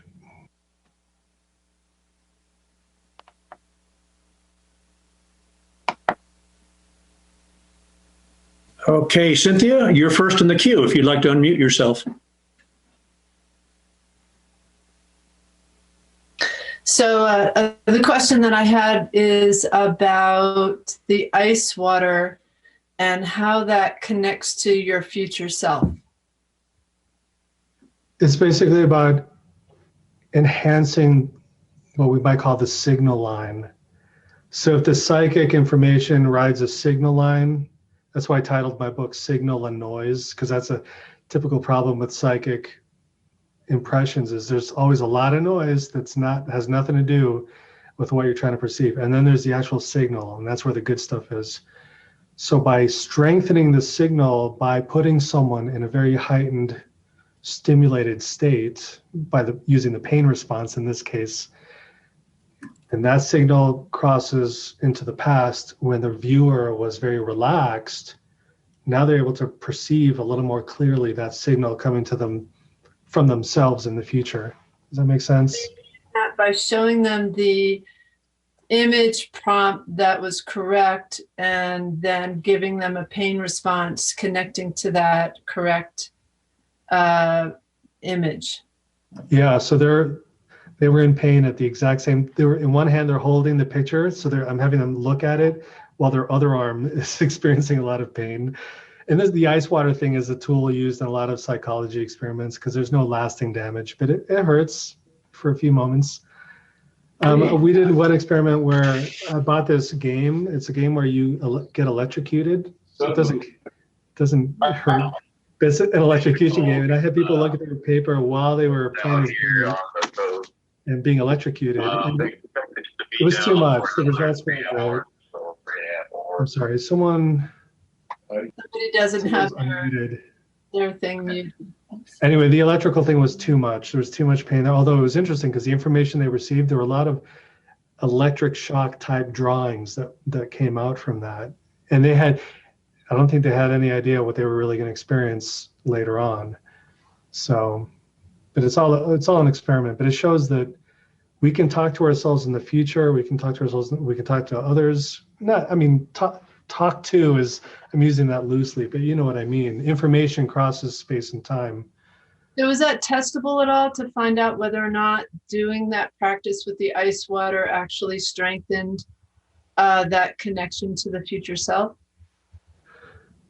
It is testable. Now, if I wanted to really make this a scientific test, I'd have to take the same group of people, do several experiments where they're not being influenced by pain and see the quality. We'd have to judge their quality of their perception and then put them through a separate set of tests where they're in pain and then judge the quality of their drawings then. So we're talking about a lot of time, a lot of dedication, a lot of time and money.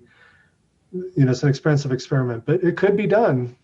And maybe someone's already done it, and they're using it for whatever they want to use it for. And it's the kind of thing that anyone can do for themselves. You can test yourself and train yourself this way. I mean, I tell a lot of people, you don't need the ice water. Actually, when it's time for you to do your feedback session where you see the image, you want to slap your hands and slap the skin on your forearm till it stings, and do that, or get really excited, jump up and down and scream, get super excited while you look at it and intend to send the information back to yourself in the past. And people have emailed me saying it works for them. So, I mean, at this point, it's all just talk, hearsay, but it's testable. Do you visualize when you're doing the meditation or when you're doing the connection to the future self? Do you have do you visualize future yourself? You know what I mean? What's the feeling of that? I think some people do, but you don't really have to take that extra step, because when you focus on the coordinate number, which represents that future moment, so in your mind, your subconscious already knows that this number represents that in the future. And then you just relax, and so you don't chase after it, it comes to you. All right. So. Thank you.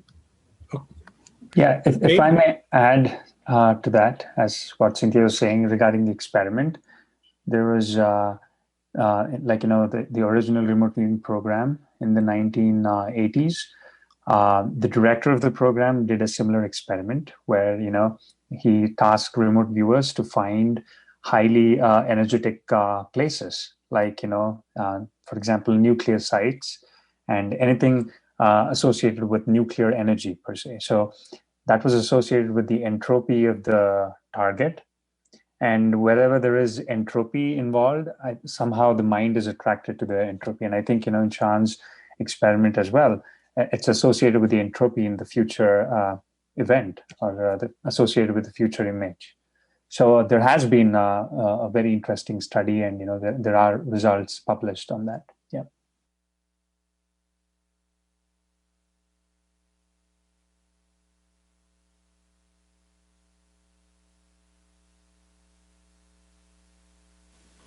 Okay, so thank you, Kevin. Ross, if you'd like to unmute yourself, you're next.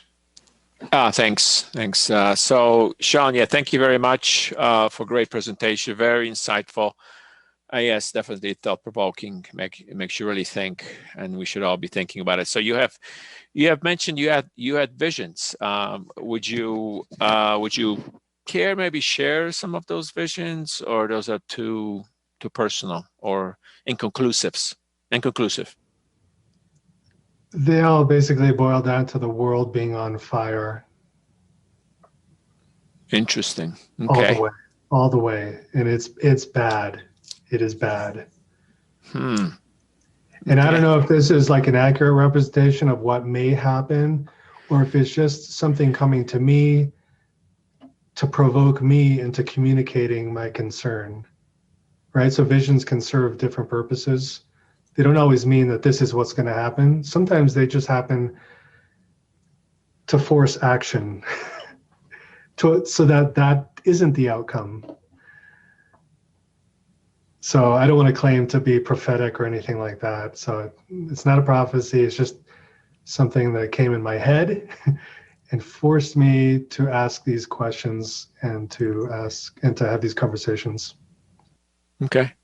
Thank you. So next question that I have is concerning a discernment. So what kind of practice do you have that you actually practice the law of discernment for yourself?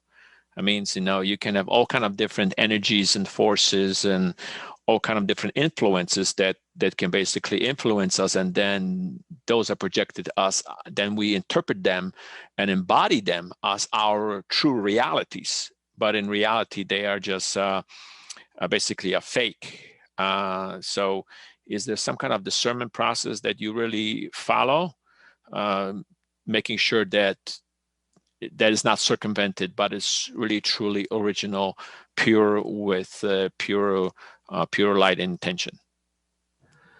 Yeah, well, there are a couple of processes I go through. One is I usually just keep my mouth shut. I don't say a lot about things that I perceive because I know I could be wrong. I'm very careful about coming to conclusions about what I perceive. Then I put it up against an ethical screen. Is what I'm experiencing, does it make me a better person? Does it reduce how biased I am toward other people? Does it make me more empathic or empathetic for other people's situations? Or does it turn me into more of an arrogant asshole? Does it blow up my ego? Does it make me feel special? If any of that's happening, I know to spot it. I hope. I think so. So I just know, like, am I going in this, what's my ethical direction? Do I want to be a better person? And what does that mean? Or does this make me, is this more of an image thing? Is this just enhancing my personal image of myself? Am I feeling special because I had this experience? And if so, when that starts happening, I know it's a big red flag, and I definitely need to keep my mouth shut and not turn myself into this thing, this special thing. That's why I really stress that everything you've seen today, any one of you here can do it. It's just part of being human. It's part of having consciousness. There's nothing special about it.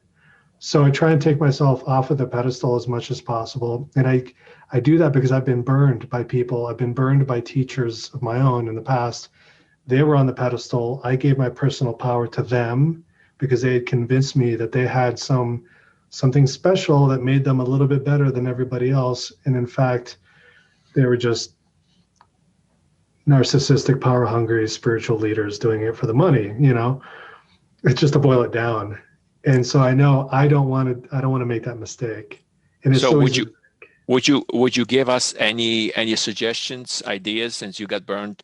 What would someone will watch out for, or what one needs to do or can do? Yeah, definitely. One thing to watch out for is if you find yourself attracted to a teacher or someone who has something new to offer, like a special meditation or a process they want to put you through, you need to ask yourself, why are you attracted to this person? There might be something subconscious. They remind you of your father or your mother or someone you used to love or hate. Is there any trauma in your past that might provoke you to be attracted to this person?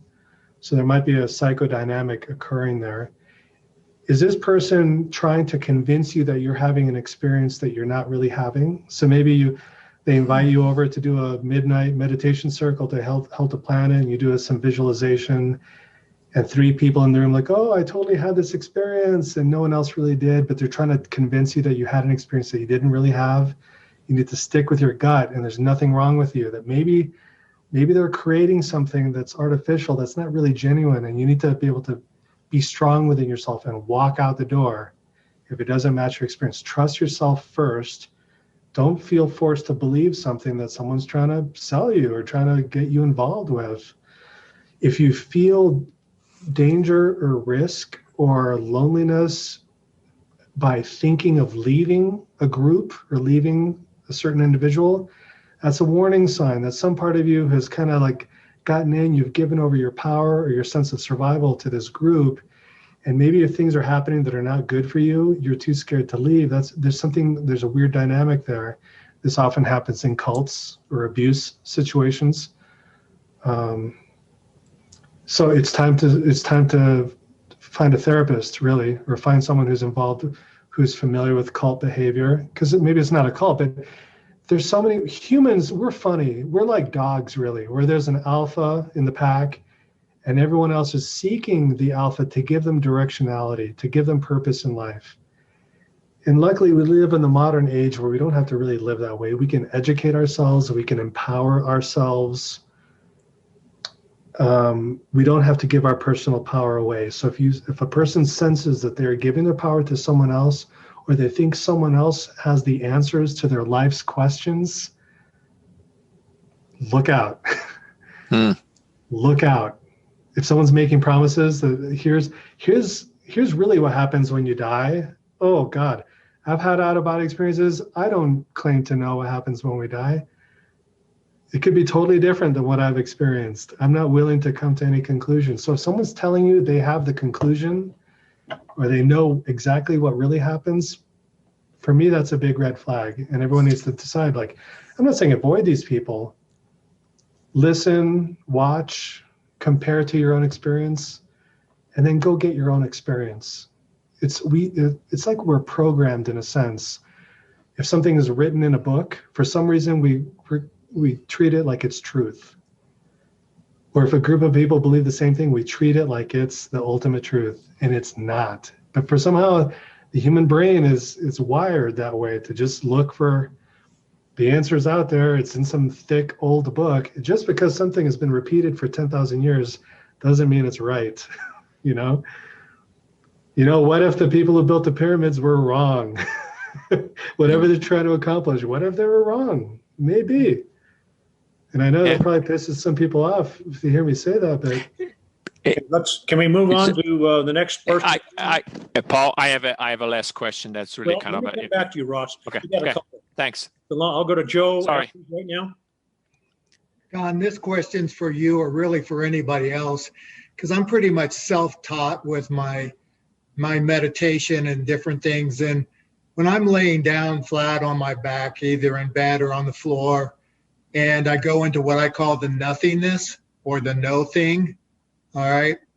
And I literally feel my whole vibration through my whole body change it. I mean, I can feel it vibrating, and a change in frequency, but that's okay. But the thing that I'm wondering is that what I've noticed recently is that across my forehead, and every now and then around, I've seen it a couple of times go down below, I will see this white flash of light go across my forehead. And I was just wondering, is that something that other people have experienced?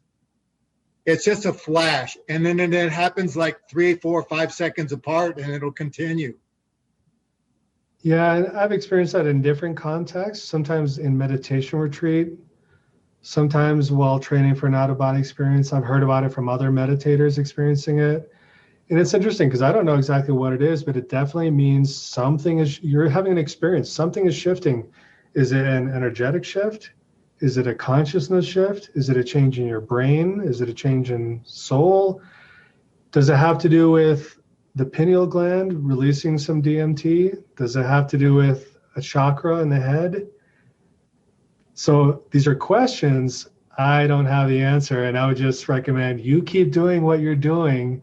You are self-empowered. So just keep looking, keep going for it, and find your own answer, you know? It does change you for the good. I have found that, because I found that most energy in that sense is a positive thing, and it does enlighten, even though you can't put it into words. Yeah, and you can tell, like, you know, hearing those words from you, I can trust that. You know, it's genuine. You can see it in your eyes. But it's not always the case with everyone, you know what I mean? Yeah. I think. Thanks very much, Joe. Ross, would you like to come back on for your next question? Yes, it's my real last question. So Sean, thanks very much for the responses. Now I'm going to kind of be very real with this question. So because it really kind of ticks me off and pisses me off, you know. So we have this new, you know, generation of our, you know, of young adults, and you know, they are our future. And they are addicted to this screen, to this little screen. Okay, and I have nothing against it. You know, we need it. I'm using it every day and stuff. But you know, with management and moderation. But they get so hooked into this. Into those influencers. You know, there are those individuals that are on our social media. It's a Twitter or Facebook or Instagram. Like, you know, those influencers is like, you know, they are like gods, for crying out loud. It's like, you know, it's like you basically give everything away. Whatever they say, it's like golden. It's like, you know, you basically, you know, they are the truth. They are the ultimate truth. But in reality, they are just, you know, I don't know, bunch of hot air, I think. So to a certain extent, it's so bloated, but you know, they are being trusted like there is no tomorrow. So if young adults, young society currently are trusting those quote unquote influencers, I mean, what is the society is going to, for crying out loud? It's like, you know, where are we going? I mean, that we are bluntly just trusting those influencers that been really kind of and they are rewarded, you know, because they got so many clicks or so many rewards or whatever. I mean, it's so fake. I'm sorry, but it's I mean, it's just ridiculous. And how do we fix this? It's just getting out of control, and there is no end to it, I think. What I can see. So I don't know. What is your thoughts, and what can we do? Yeah, well, I mean, I kind of agree with you. I also imagine people 100 years ago had the same concerns about their children acting like jackasses. And then when Elvis Presley was making music in the 60s, parents were freaking out. And what I understand from child brain development, you know, when teenagers behave the way they do in adolescence and pre-adolescence, a lot of it has to do with the myelination of the brain and their ability to think in complex terms. That happens actually when people get closer to being 20 years of age. Not until then, they think pretty selfishly, that it's all me, it's all black and white thinking. That's why they really believe everything that they perceive. They're super fans of the influencers. A lot of it has to do, that's just how the brain grows. And then as they get older and there's more fat around the nerve endings, they can engage in more complex thinking and use more discrimination and make smarter decisions. So part of this naturally takes care of itself as the brain ages past 20, 25 years. So a lot of that will go away on its own automatically. It's still, I share your concern, because we are all so glued to social media. We all have our own favorite influencers, and we have what we're willing to believe.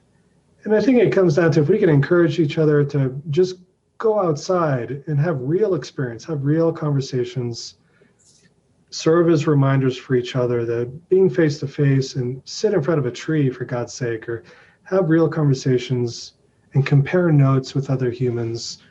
You know, I kind of think or hope that they grow out of it.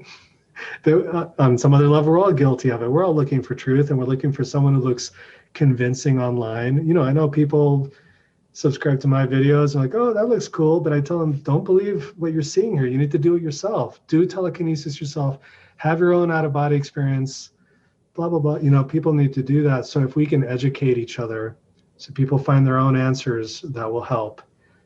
But yeah, there's all this screen stuff. It is insane level of technology that the ancient human brain is not accustomed to. I mean, there's so much sex addiction because of porn, the availability of porn online.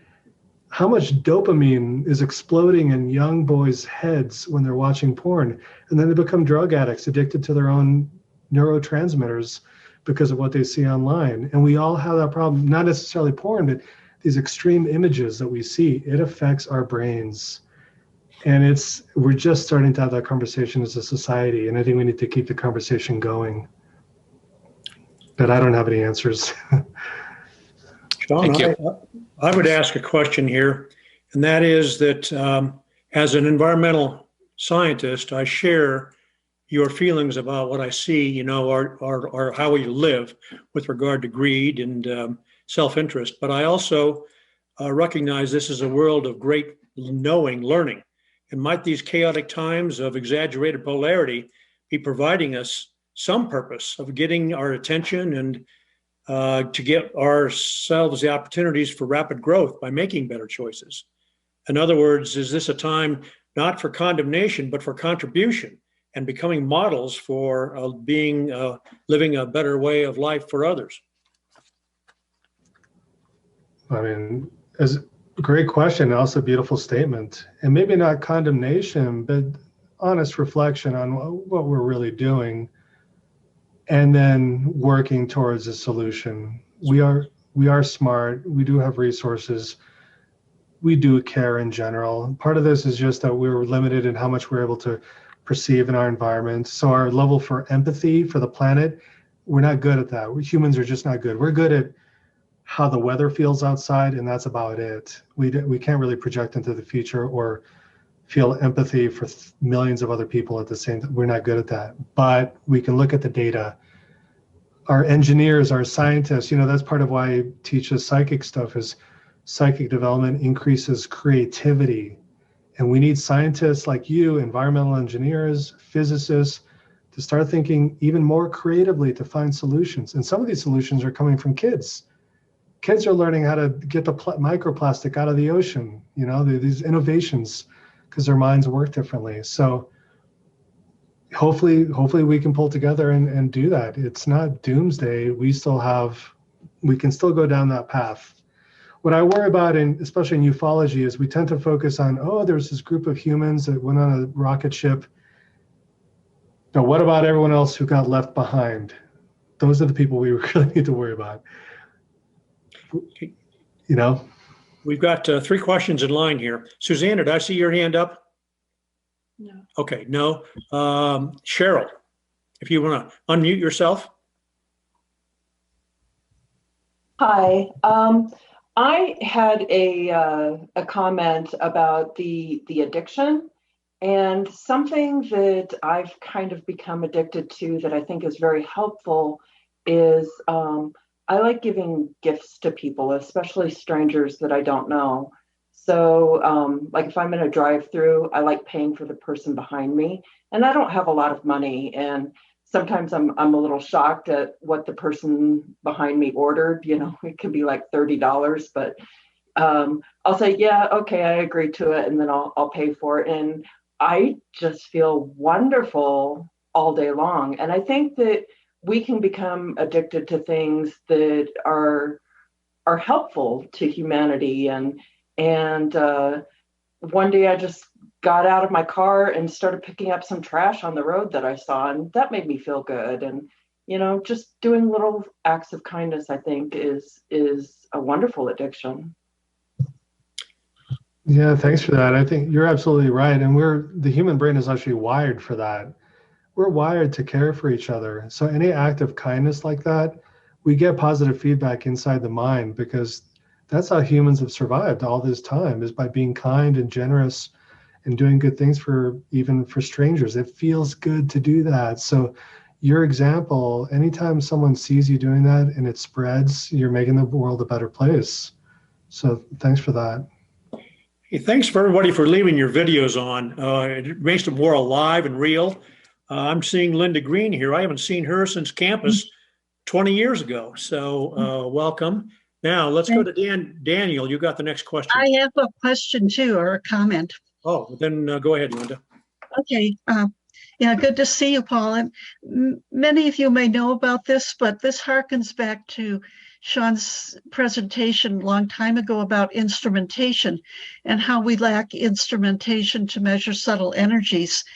There are devices out there that some of you may have that help with that mind-body connection. One of them, and I put this in the chat, one of these devices is from heartmath.org, and it's called an M-Wave 2, and it's a biofeedback mechanism that helps train the coherence between your heart and your brain through measuring heart rate variability. Costs about $200.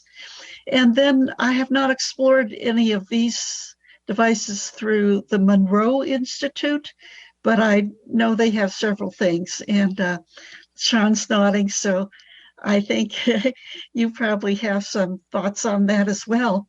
Regarding Sean's vision and the other things we've been discussing, I like to remember the notion of parallel realities, and that as well as being empowered as individuals and as groups, we have influence in that quantum field. So, Sean, I appreciate your discrimination in your balance in not jumping to conclusions about one set future or not. So thanks, everybody. I want to do one thing. I've noticed here that over 90% stayed through to the end, but now they're starting to fall away. Just to say before we continue on, and we will, is that our next presentation is going to be on April the 23rd with Grant Cameron. Grant is a MUFON leader, an international speaker, and TV personality, including the Hangar One series on extraterrestrial evidence.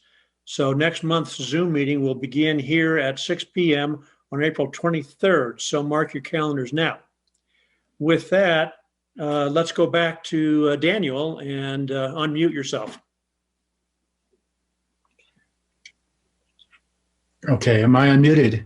Yes. You are. Okay, so fantastic. I had a couple of things, but it seemed what was more germane had to do with, okay, how are we going to save the world, and how are we going to bring up the collective conscious to actually have an effect? And I think it comes down to what I've been studying is what I call CPA, which is a thesis I'm writing called Creative Process Activation. And in this, it has to do with how we process information. And what we've seen and what I've been watching is the influx and the overwhelming availability of all kinds of media through these things here. And so when people just are continuously taking in information and they're addicted to it, and we were talking about the physiology of addiction in terms of what you're taking in. And eventually that becomes very foggy, and it actually turns into toxin. And because we have a positive, negative, and neutral aspect, and we have, when we're in the negative stance, we're just taking in. But it's very important to like have a process or a thought about it, which is the neutral vector, and then to go into a positive expression of that. And then if you do that, then you have a healthy creative process activation so that your wheels are turning. And then, so the way we can bring youth into actually stepping away from technology, and actually, I'm very interested in what's appearing in them, because, you know, it's about, in the end, living from the inside out, rather than, can I have a boiled egg eating contest like in Cool Hand Luke? There we go. So what's your question? Well, I don't know if it's a question, but more of a response to the urgency of how human beings process life. Okay, thanks, Daniel from Lions. And I can see that Kevin's got his hand up. I think I recognized your apartment on campus. So if you'd like to unmute yourself. Yeah, Sean. Since we're speaking about raising our consciousness for contact, right? I think one of the really interesting and important areas that I would like to, rather focus upon is, the influence of plant medicines and psychedelics per se on, such experiences. So just want to know your thoughts, Sean, and whoever, if there is any, and even Paula, if she can, if she has anything to share whatsoever, if it's okay to share. Yeah. Well, I know, I've heard a lot about people using DMT and they instantly go to the other side and they have contact there. So there's something to it worth exploring. I mean, on a personal note, I'm not into psychedelics myself. Maybe it's because I did mushrooms twice in college and both were agonizing trips. It just doesn't work well for my chemistry. So since college, I've stayed away from that stuff. And I found that just basically using meditative visualization techniques, I can go out of body or do telekinesis. But I don't take a moral stance on it. It's just, for me, the chemistry doesn't work for my brain. But I'm hearing lots of interest. I have friends who explore that realm and they're having incredible experiences that are doing positive things for them.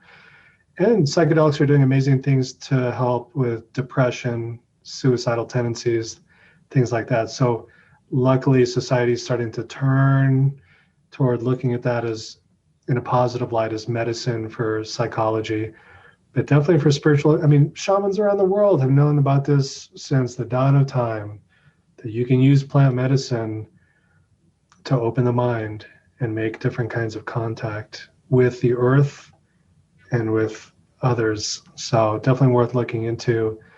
For myself, I don't have much personal experience because here's one thing. One time I did mushrooms. This is in college, mushrooms, and the fair had come on campus.